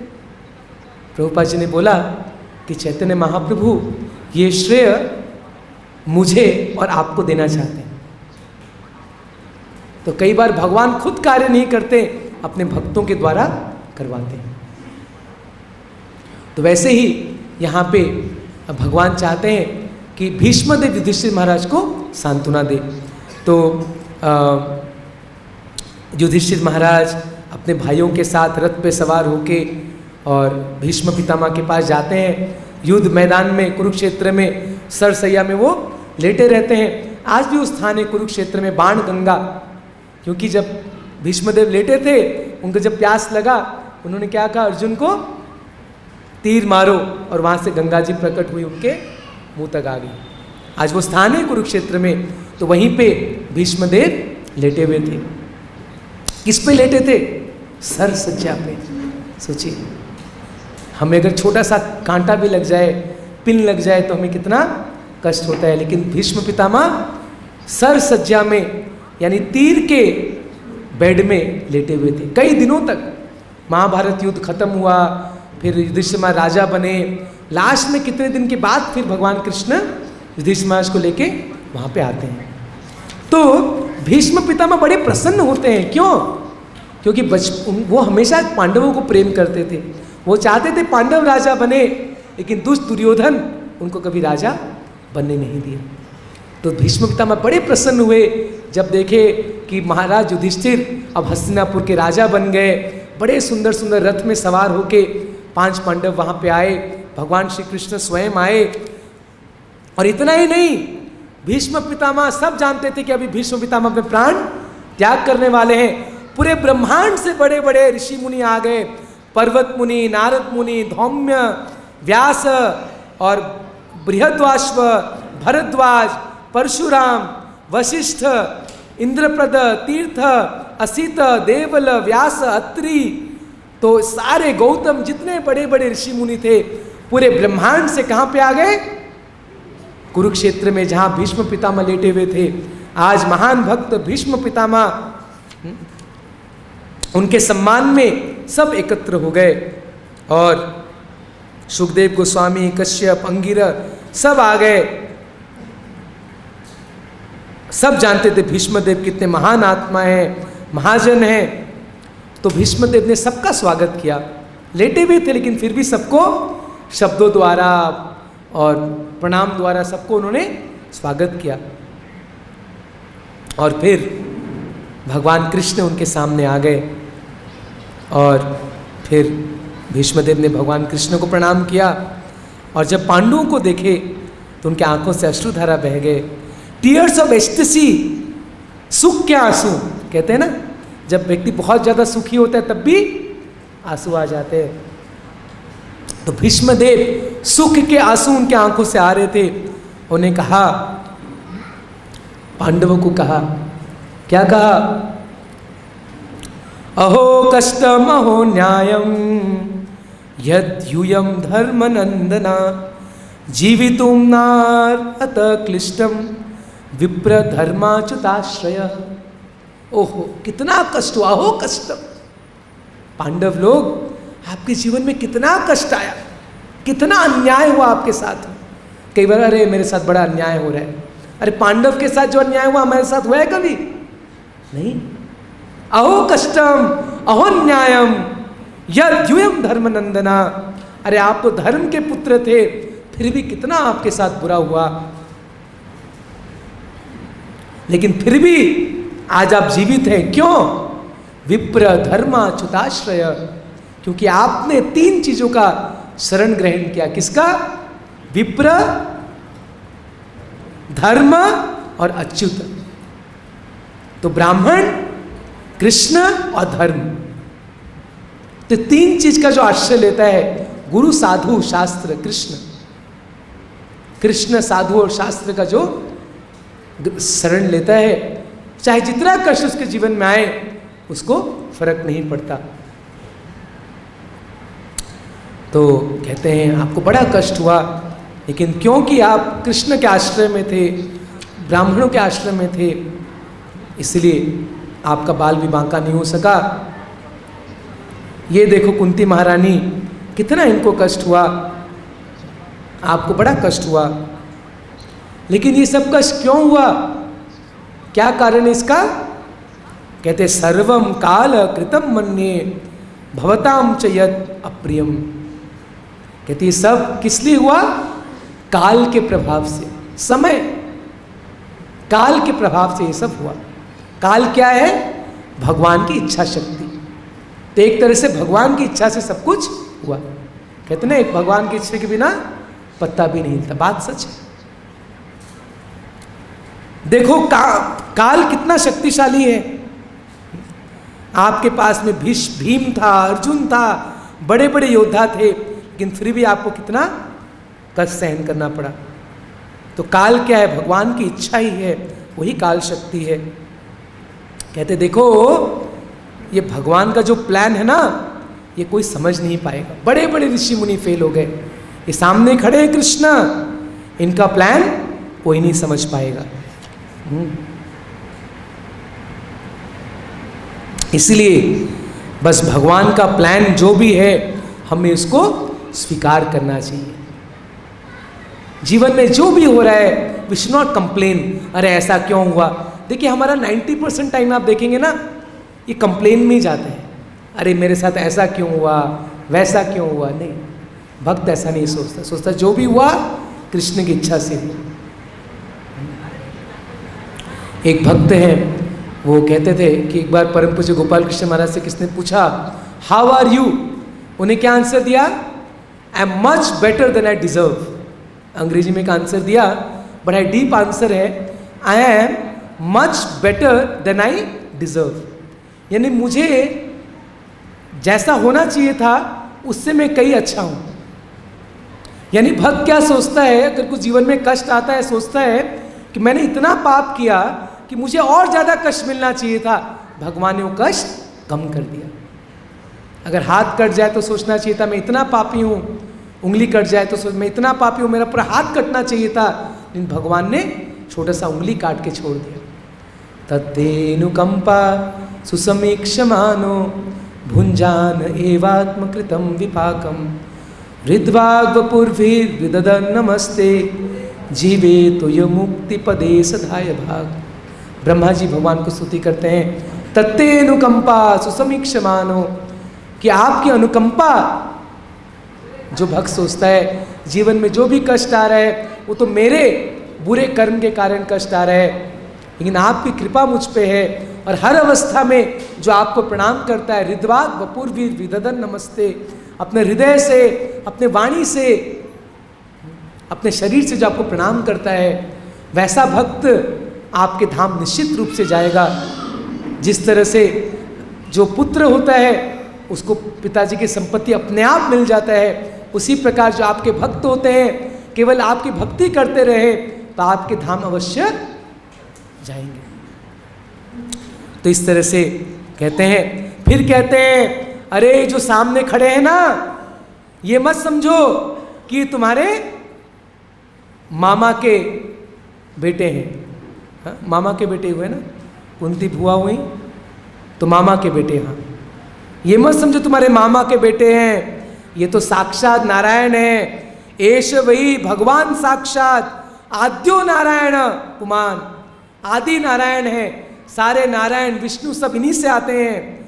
मोहयन मायाम लोकम गूढ़ शरंती विष्णुषु, ये तो छुप छुप के मनुष्य समाज में घूम रहे हैं, लगता है वृष्णिवंश में जन्म लिए हैं। ये आदि नारायण है, परम सत्य हैं, परम भगवान हैं। ये भीष्म देव कह रहे हैं। फिर कहते हैं कि बड़े बड़े देवता शिव जी, नारद जी, ब्रह्मा जी ये जानते हैं इनकी महिमा। तो ऐसा मत समझना कि तुम्हारे भाई हैं, तुम्हारे बंधु हैं, तुम्हारे सारथी बन गए। ना ना, ये तो साक्षात परम सत्य है, परम भगवान है, सबके हृदय में विराजमान है, सबके लिए बड़े कृपालु हैं और सबके लिए समभाव रखते हैं। आज लेकिन भगवान इतने दयालु हैं, अपने भक्तों से भगवान बहुत प्रेम करते हैं। आज मृत्यु के समय मेरे को दर्शन करने यहाँ आ गए, इतने दयालु हैं भगवान। इस तरह से प्रार्थना करते हैं, आज कृष्ण मेरे सामने आए हैं, आज मैं उनका दर्शन करूँगा और दर्शन करते करते मैं अपना शरीर त्यागूंगा। लेकिन उसी समय भगवान ने इशारा किया किसको? युधिष्ठिर महाराज को। बोले प्रश्न पूछो, तुम्हारे मन में जो प्रश्न चल रहा है। युधिष्ठिर महाराज ने प्रश्न पूछा भीष्मदेव को, फिर भीष्मदेव ने उनको शिक्षा दी। ये महाभारत में बड़ा एक भीष्म पर्व नाम है, कई सारे इसमें बड़ा अध्याय है। भीष्मदेव जो युधिष्ठिर महाराज को शिक्षा देते, क्या शिक्षा देते हैं? दान धर्मान राजधर्मान मोक्ष धर्मान विभागश स्त्री धर्मान भगवत धर्मान समास व्यास योगतः। दान धर्म, दान कैसे करना चाहिए? वास्तव में जो गृहस्थ आश्रम है, ब्रह्मचर्य आश्रम में ब्रह्मचर्य का पालन, यज्ञ करना धर्म है, गृहस्थों का धर्म है दान करना, वानप्रस्थ का धर्म है तपस्या करना, और संन्यास का धर्म है कि ज्ञान दूसरों को बांटना। तो कहते हैं कि दान कैसे करना चाहिए, किसको करना चाहिए? यहाँ तहाँ दान नहीं करना चाहिए। भगवान की भक्ति में जो आगे प्रचार कर रहे हो उन्हीं को दान देना चाहिए। तो दान धर्म के बारे में बताया, राजधर्म के बारे में बताया कि राजा का क्या धर्म है। ये नहीं कि केवल टैक्स कलेक्ट करे और बस अपना पेट बड़ा करे। प्रभुपाद जी कहते हैं आज का गवर्नमेंट क्या है, बस लोगों से खूब टैक्स लो और उससे मजे करो ना। राजधर्म, राजा टैक्स लेता है लेकिन जितना लेता है उससे ज़्यादा प्रजा को लौटाता है, वो है असली राजधर्म। दान धर्म, राजधर्म, मोक्ष धर्म कि मोक्ष की प्राप्ति कैसे होती है। स्त्री धर्म, स्त्री का धर्म क्या होता है, ये भी बहुत इंपॉर्टेंट है। आजकल इसकी शिक्षा लोगों को मिलती नहीं है। स्त्री का सबसे बड़ा धर्म है पति की सेवा करना, पतिव्रता रहना, ये सबसे बड़ा धर्म है स्त्री का। और आजकल बड़ा दुर्भाग्य की बात है कि भारत में भी दिन पे दिन डाइवोर्स बढ़ता जा रहा है, क्योंकि लोगों को ये शिक्षा नहीं मिलता कि स्त्री का धर्म क्या है और पुरुष का धर्म भी क्या है।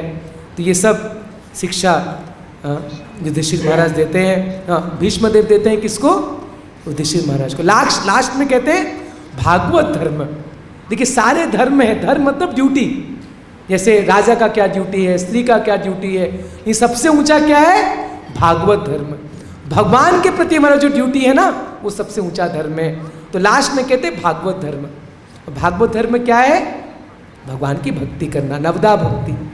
प्रहलाद महाराज कहते हैं कौमारम आचरित प्राज्ञो धर्मन भागवतम यहा दुर्लभम मानुषम जन्म तद अपि अध्रुवम अर्थदम। कि भागवत धर्म मतलब भगवान कृष्ण की भक्ति करना। तो ये सब कौन सिखा रहे? भीष्मदेव। किसको? युधिष्ठिर महाराज को। और युधिष्ठिर महाराज सुन रहे, साथ साथ में जितने ऋषि मुनि सब सुन रहे थे कि भीष्मदेव कोई साधारण व्यक्ति नहीं थे। उनका नाम भीष्म, देवव्रत, जिन्होंने जवानी में उन्होंने ये व्रत लिया कि वो जीवन भर ब्रह्मचर्य का पालन करेंगे। एक राजा होते हुए भी उन्होंने इतना बड़ा व्रत लिया, आसान नहीं था। राजमहल में रहते हुए उन्होंने व्रत लिया, मैं कभी राजगद्दी स्वीकार नहीं करूंगा। क्योंकि आपको पता है ये कहानी कि उनके पिता महाराज शांतनु थे, उनको विवाह करना था किसके साथ? सत्यवती। और उन्होंने कंडीशन रखा कि मेरे पुत्र राजा बनेंगे, आपका जो पहला पुत्र वो नहीं बनेगा। तो ये सुन के पिताजी दुखी हो गए। पिताजी का दुख देखते हुए भीष्मदेव ने कहा, पिताजी आप चिंता मत करिए, मैं पढ़ लेता हूँ कि मैं जीवन भर विवाह नहीं करूँगा और राजगद्दी स्वीकार नहीं करूँगा। देवताओं ने पुष्प वृष्टि की कि अरे वाह, भीष्म भीष्म कितना बड़ा इन्होंने प्रतिज्ञा लिया।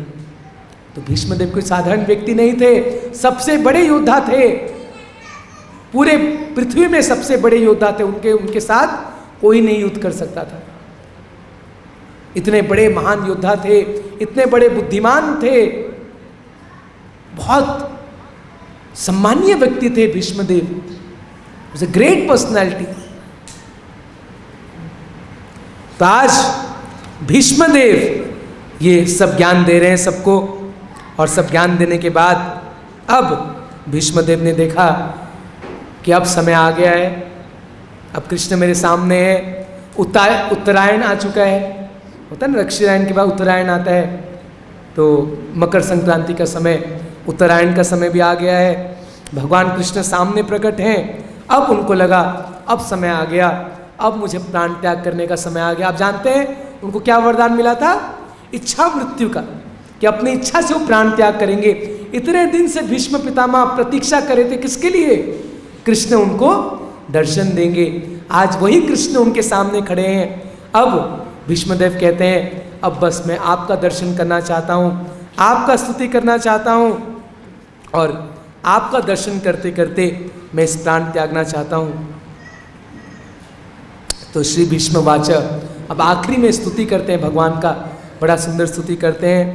इति मतिरूप कल्पित वितृष्णा भगवती सात्वत पुंगवे विभुम्नि स्वसुखम उपगते क्वचित विहर्तुम प्रकृतिम उपयेषु यद भव भवाह। कहते आज जो मेरा मन है, बुद्धि है, मैं बाकी सब जगह से हटा के आपके चरण कमलों में लगाना चाहता हूँ।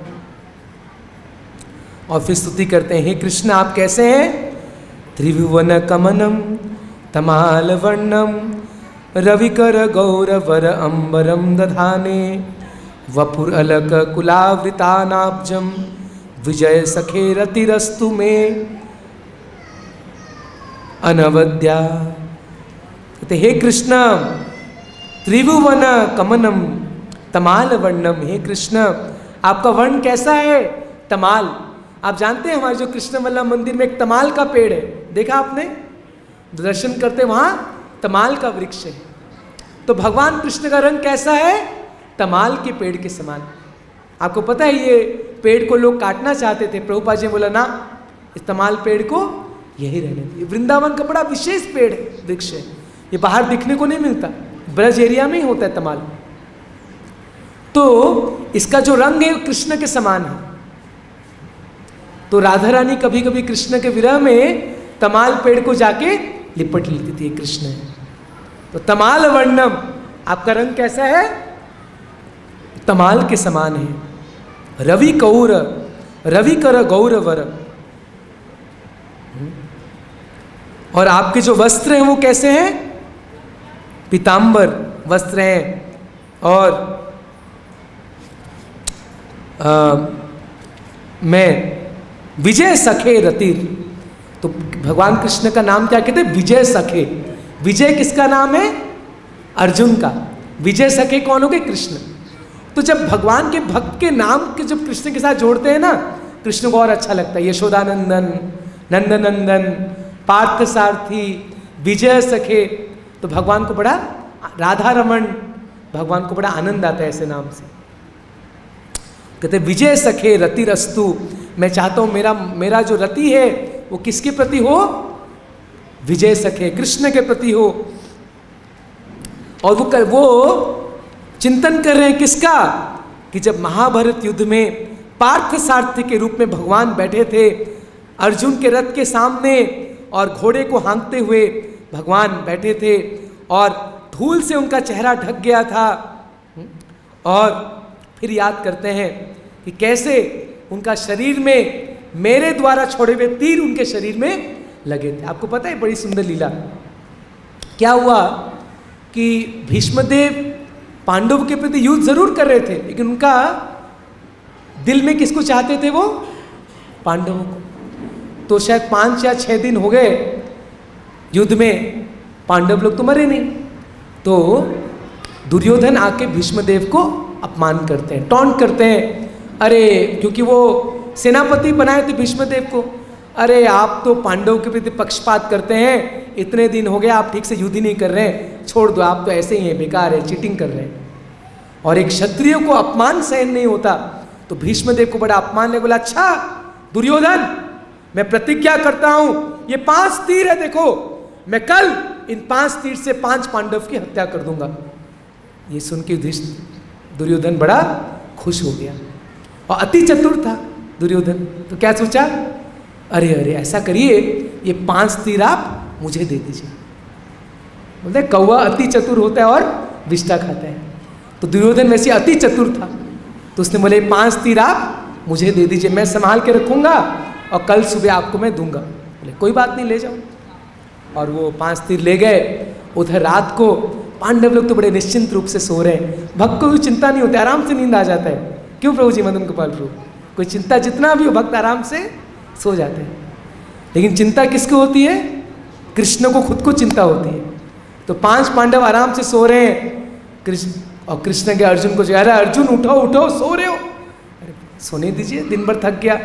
अरे मूर्ख, सो रहे हो, उधर पता है क्या प्लानिंग चल रहा है? क्या? अरे ऐसे ऐसे हो गया, भीष्मदेव ने 5 तीर दे दिए दुर्योधन को, और कहते कल 5 पांडव को मार देंगे। तो कहते प्रभु क्या करूं? अरे याद है एक बार तुमने दुर्योधन का जान बचाया था, और दुर्योधन ने तुम्हें एक वरदान दिया, और उस समय तुमने कहा था ये वरदान मैं बाद में कभी मांगूंगा। चलो आज चलते हैं, आज समय आ गया, तुम दुर्योधन से वरदान मांग लो, उससे 5 तीर मांग लो। तो भगवान के साथ अर्जुन आते हैं और दुर्योधन के पास जाते हैं। और देखिए उस समय ऐसा कल्चर था, हालांकि दिन में युद्ध करते थे, लेकिन रात में अगर एक दूसरे से मिलते थे मित्रता का भाव रखते थे, एक साथ बैठते थे, खाते थे, पीते थे। तो दुर्योधन ने अर्जुन का स्वागत किया, बैठाया, बोला क्या चाहिए? तो अर्जुन ने कहा तुम्हें याद है मुझे वरदान दिया? हाँ दिया था, मांगो, क्या मांगते हो? वो 5 तीर मुझे दे दीजिए। दुर्योधन समझ गया ये किसका खेला है? कृष्ण का है। बोला कोई बात नहीं, ले जाओ। तो 5 तीर लेके आ गए वापस। अब सुबह जब भीष्मदेव को पता चला और क्रोधित हो गया, अच्छा ये कृष्ण का इतना हिम्मत, अब मैं दिखाता हूं। उन्हें प्रतिज्ञा लिया कि आज मैं 5 पांडवों को मार के रहूंगा, अर्जुन को तो मार के ही रहूंगा, क्या तो मैं उनको मारूंगा, नहीं तो कृष्ण को अपना वचन तोड़ना पड़ेगा। कृष्ण ने क्या वचन लिया था महाभारत के पहले? कि वो अस्त्र नहीं उठाएंगे। तो उस दिन बड़ा घमासान युद्ध हुआ, और इतने क्रोध के साथ भीष्मदेव युद्ध कर रहे थे, तीर पे तीर चला रहे थे। अर्जुन का मुकुट नीचे गिर गया, रथ का ऊपर टूट गया, और ऐसा अवस्था हो गया कि बस अर्जुन की हत्या होने ही वाली थी। उस समय क्या हुआ? कृष्ण बोले बस बहुत हो गया, मेरी प्रतिज्ञा जाए भांड में, मुझे भक्त को रक्षा करना है। तुरंत कृष्ण उठ गए और रथ का पहिया उठा लिए। देखिए चित्र, देखिए कितना सुंदर चित्र है। भगवान कृष्ण रथ का पहिया उठा लिए और भीष्मदेव की तरफ भाग रहे हैं। अपना प्रतिज्ञा तोड़ दिए भक्त की रक्षा करने के लिए। भगवान कहते कोई बात नहीं, लोग मुझे झूठा बोलेंगे ना, बोलने दो, लेकिन भक्त वत्सल तो बोलेंगे। तो भगवान अपने भक्त वात्सल्य को कभी नहीं छोड़ते। बाकी सारे धर्म भगवान तोड़ सकते हैं, लेकिन भक्तों की रक्षा हर समय करेंगे भगवान। ये भगवान का व्रत है। सक्रिय देव प्रपन्नोयस तवास्मीति च यात से अभयम सर्वदा तस्मै ददाति एतत् व्रतम मम। आज रामचंद्र विजय उत्सव का दिन है। तो जब विभीषण भगवान राम जी के शरण ग्रहण करने आए तो सब अंगद और सुग्रीव सब ने कहा ये तो राक्षस, इसको स्वीकार मत करना। प्रभु राम ने कहा नहीं नहीं, अगर एक बार कोई मेरे शरण में आ जाए तो मेरा ये व्रत है, मैं उसको अभय प्रदान करता हूं। तो वैसे ही भगवान अपना व्रत तोड़ दिए और रथ का पहिया उठा के और भीष्म पितामह की तरफ भाग रहे हैं। और ये दृश्य को याद कर रहे हैं भीष्म पितामह। और उस समय जो बाण छोड़ रहे थे भीष्म पितामह, वो भगवान को कैसा लग रहा था? जैसे हम लोग भगवान पे फूल फेंकते हैं ना, भगवान का ऐसा ही लग रहा था। और फिर अंत में फिर भीष्मदेव ने वहां पे हथियार छोड़ दिए। तो ये दृश्य को याद कर रहे हैं भीष्मदेव। आज मरने के समय बस मृत्यु होने वाला है, उससे भगवान के रूप को, भगवान की लीलाओं का ध्यान कर रहे हैं। कह रहे हैं भगवान के केश बिखर गए थे, धूल से उनका चेहरा ढक गया था। और भगवान को जो मेरा तीर था ना, उसमें बड़ा आनंद आया। तो मैं चाहता हूं मेरा मन कृष्ण के चरण में लग जाए। और कहते हैं कि जो भी महाभारत युद्ध में जो भगवान का इस पार्थसारथी रूप का दर्शन किए, वो सबको पता है क्या प्राप्त हुआ? भगवान का धाम प्राप्त हो गया। क्योंकि उन्होंने मृत्यु के समय किसका दर्शन किया? कृष्ण का दर्शन किया।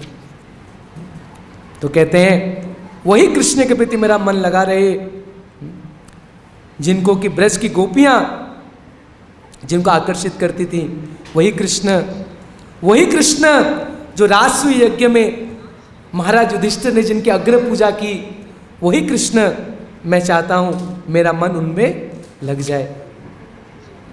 अब मैं चाहता हूं कि पूर्ण रूप से मेरा मन कृष्ण में लग जाए। कृष्ण आज मेरे सामने खड़े हैं, सबके हृदय में भगवान है। अब मैं चाहता हूं कृष्ण मुझे स्वीकार कर ले। और ऐसा कहते कहते भीष्मदेव ने अपना प्राण त्याग दिया और सारे देवताओं ने पुष्प वृष्टि किया। कितना अद्भुत मृत्यु है! भगवान के सामने दर्शन करते हुए, भगवान की स्तुति करते हुए भीष्मदेव अपना प्राण त्याग दिया। तो श्रीमद् भागवतम में ऐसा ग्रंथ है जो हमें दो चीज सिखाता है, art of living and art of dying, कि कैसे मृत्यु का सामना करना चाहिए और कैसे संसार में जीना चाहिए। क्योंकि मरना सबको है, कैसे मरना है ये हमें सीखना चाहिए। और ये हम कहाँ से सीखते हैं? श्रीमद् भागवतम से। इसमें हम देखते हैं परीक्षित महाराज कैसे मृत्यु का सामना करते हैं भागवतम सुन के। भीष्म पितामह कैसे मृत्यु का सामना करते हैं भगवान की स्तुति करते हुए। वृत्रासुर महाराज कैसे मृत्यु का सामना करते हैं भगवान की स्तुति करते करते। ऐसे कई उदाहरण है श्रीमद् भागवतम में कि कैसे मृत्यु, how to prepare for death, किस चेतना में हमें शरीर छोड़ना चाहिए। क्योंकि भगवान स्पष्ट कहते हैं यंग यंग बापी स्मरण भावम तज्जन्त्यंत कलेवरम तम तम एवतिथि कौन्तेय सदा सत तद्भाव भावित, कि जैसे हम मृत्यु के समय हमारी जो चेतना होगी हमें वैसा ही शरीर मिलेगा। भरत महाराज ने मरने के समय हिरण का चिंतन किया, अगले जन्म में हिरण बन गए। इसीलिए अंत काले च मामेव स्मरण मुक्त्वा कलेवरम यह प्रयाति समद्भावम याति नास्ति अत्र संशय।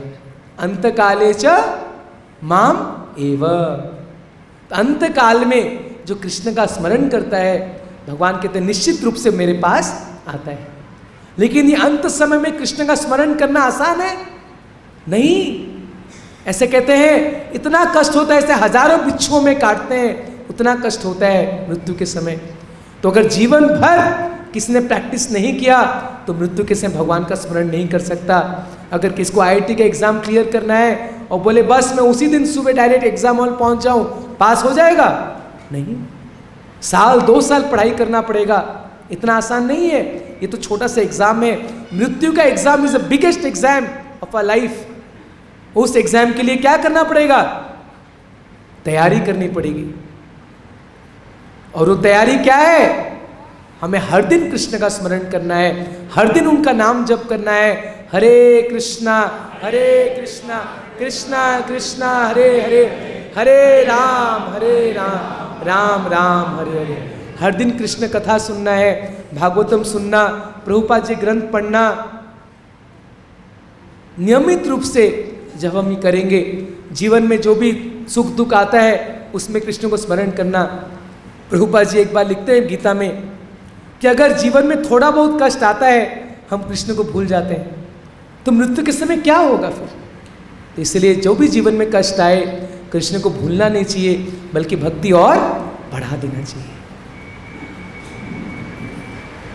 तो ये बहुत बड़ी शिक्षा है भीष्म पितामह के जो ये लीला है, कैसे उन्होंने भगवान के दर्शन करते हुए उन्होंने अपना शरीर त्यागा। ये बहुत बड़ी शिक्षा है हम सबके लिए। How to give our body, give up our body. लेकिन मृत्यु तो सबकी होनी ही है, लेकिन किस चेतना में हमारी मृत्यु होती है, उसी से हमारा अगला जीवन निर्धारित होता है। Our next life is dependent on our consciousness at the time of death. मृत्यु के समय में क्या चेतना है? कई बार लोग मरने के समय मछली का चिंतन करते हैं, मछली खाना, नॉनवेज खाना, अगले जन्म में मछली बनेंगे। तो क्योंकि जीवन भर हमने जो किया ना, वो पूरा मृत्यु के समय याद आ जाएगा। इसलिए जीवन में अगर हम भक्ति नहीं करेंगे तो अंत समय कृष्ण को याद नहीं कर सकते। भीष्मदेव ने क्या किया? अंत समय याद किए, कैसे भगवान को दर्शन दिए रथ के सामने, और ये सब लीला का चिंतन किए। तो इसलिए जीवन भर हमें कृष्ण की भक्ति करना है, कृष्ण की सेवा करना है, तो मृत्यु के समय फिर हमें यही सब याद आएगा। और सबसे बड़ी बात है, आप बोल सकते प्रभु अब भीष्मदेव के सामने तो कृष्ण आ गए, हमारे सामने थोड़ी कृष्ण आएंगे। तो हमारे सामने कृष्ण किस रूप में आएंगे? किस रूप में आएंगे? कली काले कृष्ण, कली काले नाम रूपे कृष्ण अवतार। इस कलयुग में कृष्ण अपने नाम के रूप में प्रकट है। तो मृत्यु के समय अगर हम हरि नाम लेंगे, हरे कृष्णा कृष्णा कृष्णा हरे हरे, हरे राम राम राम हरे हरे, तो कृष्ण हमारे साक्षात प्रकट है। तो इसलिए हम यही प्रार्थना करते भगवान मृत्यु के समय मुझे भक्तों का संग मिले, कि भक्त लोग जब आएंगे तो कीर्तन करेंगे, मुझे आपका स्मरण हो जाए मृत्यु के समय। भक्त हर समय ये प्रार्थना करता है। एक भजन भी है ना, इतना तो करना स्वामी जब प्राण तन से निकले। फिर क्या है? यमुना जी का तट हो या वंशी वट हो। तो ये भक्त का प्रार्थना आता है कि धाम में, ये सच बात है, मेरे को कई वर्ष हो गए राधा ने कृपा से वृंदावन धाम में, लेकिन मैं यही प्रार्थना करता हूँ कि अंत समय में मैं वृंदावन धाम में रहूँ। कई ऐसे लोग हैं जो 10 साल 15 साल 20 साल वृंदावन में रहते हैं, लेकिन मृत्यु के समय ठीक वो कहीं और चले जाते हैं। कोई हॉस्पिटल में इलाज करने चले गए और वहीं मृत्यु हो गई, कहीं घूमने चले गए वहीं मृत्यु हो गया। तो वृंदावन धाम में शरीर छोड़ना आसान बात नहीं है। वृंदावन धाम में जो शरीर छोड़ता है तो निश्चित रूप से कृष्ण की कृपा उसको प्राप्त होती है। धाम में शरीर छोड़ना, भक्तों के संग में शरीर छोड़ना, कृष्ण का स्मरण करते हुए, तो ये सबसे बड़ा सौभाग्य है। अगर ऐसा कोई कर पा रहा है मतलब उसका जीवन सफल हो गया। प्रभुपाद जी कहते थे भजन करो, साधन करो, मृत्यु जान ले होए। कि ये टेस्ट है कि भाई किसने भजन साधन ठीक से किया नहीं किया, कैसे पता चलेगा वो कैसे मर रहा है, वो सही चेतना में उसकी मृत्यु हुई या नहीं। जैसे प्रभुपाद जी हैं, पूरी दुनिया में प्रचार किए, लेकिन अंत समय में फिर वृंदावन आ गए। यहीं पे उनका कमरा, आप सब दर्शन कीजिएगा, मंदिर के ठीक पीछे इसी कैंपस के अंदर प्रभुपाद हाउस है।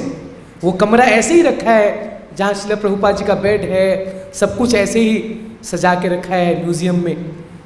वहाँ प्रभुपाद जी अंत समय तक भागवतम अनुवाद कर रहे थे। भक्त लोग उनके चारों तरफ थे और कीर्तन कर रहे थे। कार्तिक के महीने में इसी समय शाम के समय भक्त लोग कीर्तन कर रहे थे, और कीर्तन करते करते प्रभुपाद जी ने अपना शरीर त्यागा। अपने आचरण से सिखाया कि एक भक्त को कैसे अपना शरीर त्यागना चाहिए। अब बस आखिरी 5 मिनट में आपको लीला सुनाऊंगा। हरिदास ठाकुर एक महान भक्त थे। उन्होंने कैसे,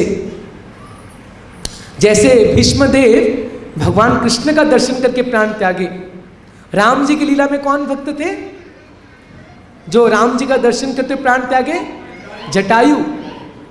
जटायु जो राम जी के गोद में प्राण त्यागे, जो बड़े पक्षी थे, जो जब सीता मैया का अपहरण कर रावण ले रहा था तो वो रावण के साथ युद्ध किए, घायल होके गिर गए, लेकिन प्रतीक्षा करे थे भगवान राम कब आएंगे, उनको मैं समाचार दूंगा कि रावण ने सीता मैया का अपहरण करके ले गया। और राम जी को देख के उन्होंने राम जी के गोद में शरीर त्यागे जटायु ने।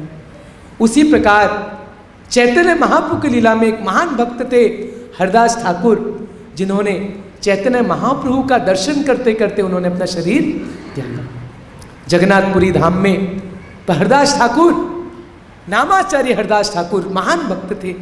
मुसलमान परिवार में जन्म हुआ था, लेकिन हर दिन 3 लाख नाम जप करते थे। नामाचार्य। कई लोग इस संसार में जो प्रचार बड़ा करते हैं, बड़ी बड़ी भाषण देते, लेकिन आचरण नहीं करते। कुछ लोग हैं आचरण बड़ा अच्छा करते, भजन करते, लेकिन प्रचार नहीं करते। लेकिन हरदास ठाकुर ऐसे भक्त थे जो आचार और प्रचार दोनों ही करते थे नाम का, इसलिए उनका नाम पड़ा नाम आचार्य। नाम के आचार्य, नामाचार्य हरदास ठाकुर। तो जगन्नाथपुरी धाम में रहते थे। क्योंकि मुसलमान परिवार में जन्म हुआ था, जगन्नाथ जी के मंदिर के अंदर नहीं जा सकते थे, तो वहीं से नील चक्र को दर्शन करते हुए जप करते थे, हरे कृष्णा कृष्णा कृष्णा हरे हरे, हरे राम राम राम हरे। और चैतन्य महाप्रभु हर दिन जो स्वयं जगन्नाथ है वो उनके पास जाते थे, प्रसाद लेके आते थे और जगन्नाथ जी को, हरदास ठाकुर को दर्शन देते थे। वही जगन्नाथ चैतन्य महाप्रभु के रूप में हर दिन आते थे और हरदास ठाकुर को प्रसाद देते थे, दर्शन देते थे। तो एक बार जब चैतन्य महाप्रभु आए तो हरदास ठाकुर लेटे हुए थे, तो चैतन्य महाप्रभु पूछा, अभी क्या बात है, तबीयत तो ठीक है? तो बोले हाँ तबीयत ठीक है, लेकिन मन ठीक नहीं, मैं जब ठीक से नहीं कर पा रहा। फिर हरदास ठाकुर कहते, प्रभु मेरी एक इच्छा है, बहुत जल्दी मैं जानता हूँ कि आप अपनी लीला समाप्त करने वाले हैं, इसके पहले कि आप धरती छोड़ के जाएं, मैं चाहता हूँ मेरा शरीर आपके दर्शन करते हुए मैं त्यागना चाहता हूँ, मेरी एक ही इच्छा है। तो चैतन्य महाप्रभु दुखी तो हुए, बोले कोई बात नहीं, तुम्हारी इच्छा है तो पूरा करना पड़ेगा। अगले दिन चैतन्य महाप्रभु सारे भक्तों को लेके आए, वक्रेश्वर पंडित, गोविंद, रामानंद राय, सारे भक्त आए और जोरदार कीर्तन किए हरदास ठाकुर के सामने, हरे कृष्णा कृष्णा कृष्णा हरे हरे, हरे राम राम राम हरे हरे। और कीर्तन चल रहा था और फिर चैतन्य महाप्रभु हरदास ठाकुर का गुणगान किए सबके सामने, और फिर हरदास ठाकुर प्रार्थना करते हैं, हृदय धरि मुँह तुम्हार कमल चरण। कहते मैं अपने आपके कमल चरण को अपने हृदय में धारण करना चाहता हूँ। नयन हिरमु तुम्हार चांद वदन, आपके सुंदर चेहरे को अपने आंख से देखना चाहता हूँ। मुखे उच्चारिमु श्री कृष्ण चैतन्य नाम, मैं मुख से कृष्ण चैतन्य नाम उच्चारण करना चाहता हूँ। तो चैतन्य महाप्रभु के चरण कमलों को अपने हृदय में लगा लिया हरदास ठाकुर ने, अपने आंखों को उनके चेहरे के में पूरा फिक्स कर दिया। जैसे एक भौरा जैसे फूल के चारों तरफ मंडराता है, वैसे चैतन्य महाप्रभु के सुंदर मुख कमल के सामने उनके 2 आंखें पूरी तरह से मग्न हो गए और मुख से उन्होंने क्या नाम पुकारा, श्री कृष्ण चैतन्य श्री कृष्ण चैतन्य श्री कृष्ण चैतन्य। और इस प्रकार हरदास ठाकुर ने अपने प्राण त्याग दिए। ठीक उसी प्रकार जैसे भीष्म देव ने भगवान कृष्ण के दर्शन करते हुए अपने प्राण त्यागे थे, वैसे ही चैतन्य महाप्रभु के दर्शन करते हुए उनके नाम पुकारते हुए हरदास ठाकुर ने अपना प्राण त्याग दिए। और सारे भक्त जोर जोर से हरि बोल बोले और चैतन्य महाप्रभु ने हरदास ठाकुर के शरीर को उठा लिया और शरीर को हाथ में पकड़ के नाचते रहे, कीर्तन करते रहे। कितने महान भक्त हैं हरदास ठाकुर। और स्वयं चैतन्य महाप्रभु ने कीर्तन करते हुए उनके शरीर को लेके गए, समुद्र में स्नान कराया, समाधि दिए ये महान भक्तों की समाधि क्यों देते हैं? जैसे आप देखेंगे मंदिर के सामने प्रभुपाद जी का समाधि है, क्योंकि ऐसे जो महान भक्त होते हैं ना, उनका शरीर भी दिव्य हो जाता है। देखिए हमारा शरीर तो पाप का शरीर है, हम इस शरीर से कितना पाप करते इसको जला दिया जाता है, लेकिन ऐसे शुद्ध भक्त होते हैं ना, वो हरिनाम करते करते, भगवान का चिंतन करते करते उनका शरीर भी दिव्य बन जाता है, इसलिए उस शरीर को आदरपूर्वक समाधि दिया जाता है। तो चैतन्य महाप्रभु ने हाथों से हरदास ठाकुर को समाधि दिया, आज भी वो समाधि जगन्नाथपुरी में है, और आशीर्वाद दिया जिसने जिसने हरदास ठाकुर की इस उत्सव में भाग लिया, जिन्होंने कीर्तन किया, दर्शन किया और प्रसाद लिया, उन सबको कृष्ण प्रेम की प्राप्ति हो जाएगी। तो वहीं पे स्वर्ग द्वार नाम का स्थान है जगन्नाथपुरी में, आप सब अगर जगन्नाथपुरी जाएंगे तो दर्शन कर सकते हैं, हरदास ठाकुर जी का समाधि है। तो ये हमारे सामने उदाहरण है भीष्म पितामह का, हरदास ठाकुर का, कि प्राण कैसे त्याग रहे हैं हमें, हाउ टू डाई। ये बहुत बड़ा विज्ञान है जो श्रीमद् भागवतम में सिखाता है। तो आज हमने ये लीला स्मरण किया, भीष्मदेव कैसे अपना शरीर त्यागते हैं, हमने कुंती महारानी का स्तुति सुना, और कल आगे कथा कंटिन्यू करेंगे। तो सबसे जो महत्वपूर्ण बात है हम सब के लिए है कि कलयुग में हरिनाम हम जितना अधिक लेंगे, जितना अच्छा कीर्तन करेंगे, जप करेंगे, उतना ही भगवान का हम स्मरण कर पाएंगे। तो सबका बहुत बहुत धन्यवाद। आइए 5 मिनट कीर्तन करते हैं। सबका बहुत धन्यवाद, कथा में आप आए और श्रीमद् भागवतम श्रवण किए। भगवान आपको आशीर्वाद दें और मुझे सेवा का अवसर आपने दिया। ग्रंथा श्रीमद् भागवतम की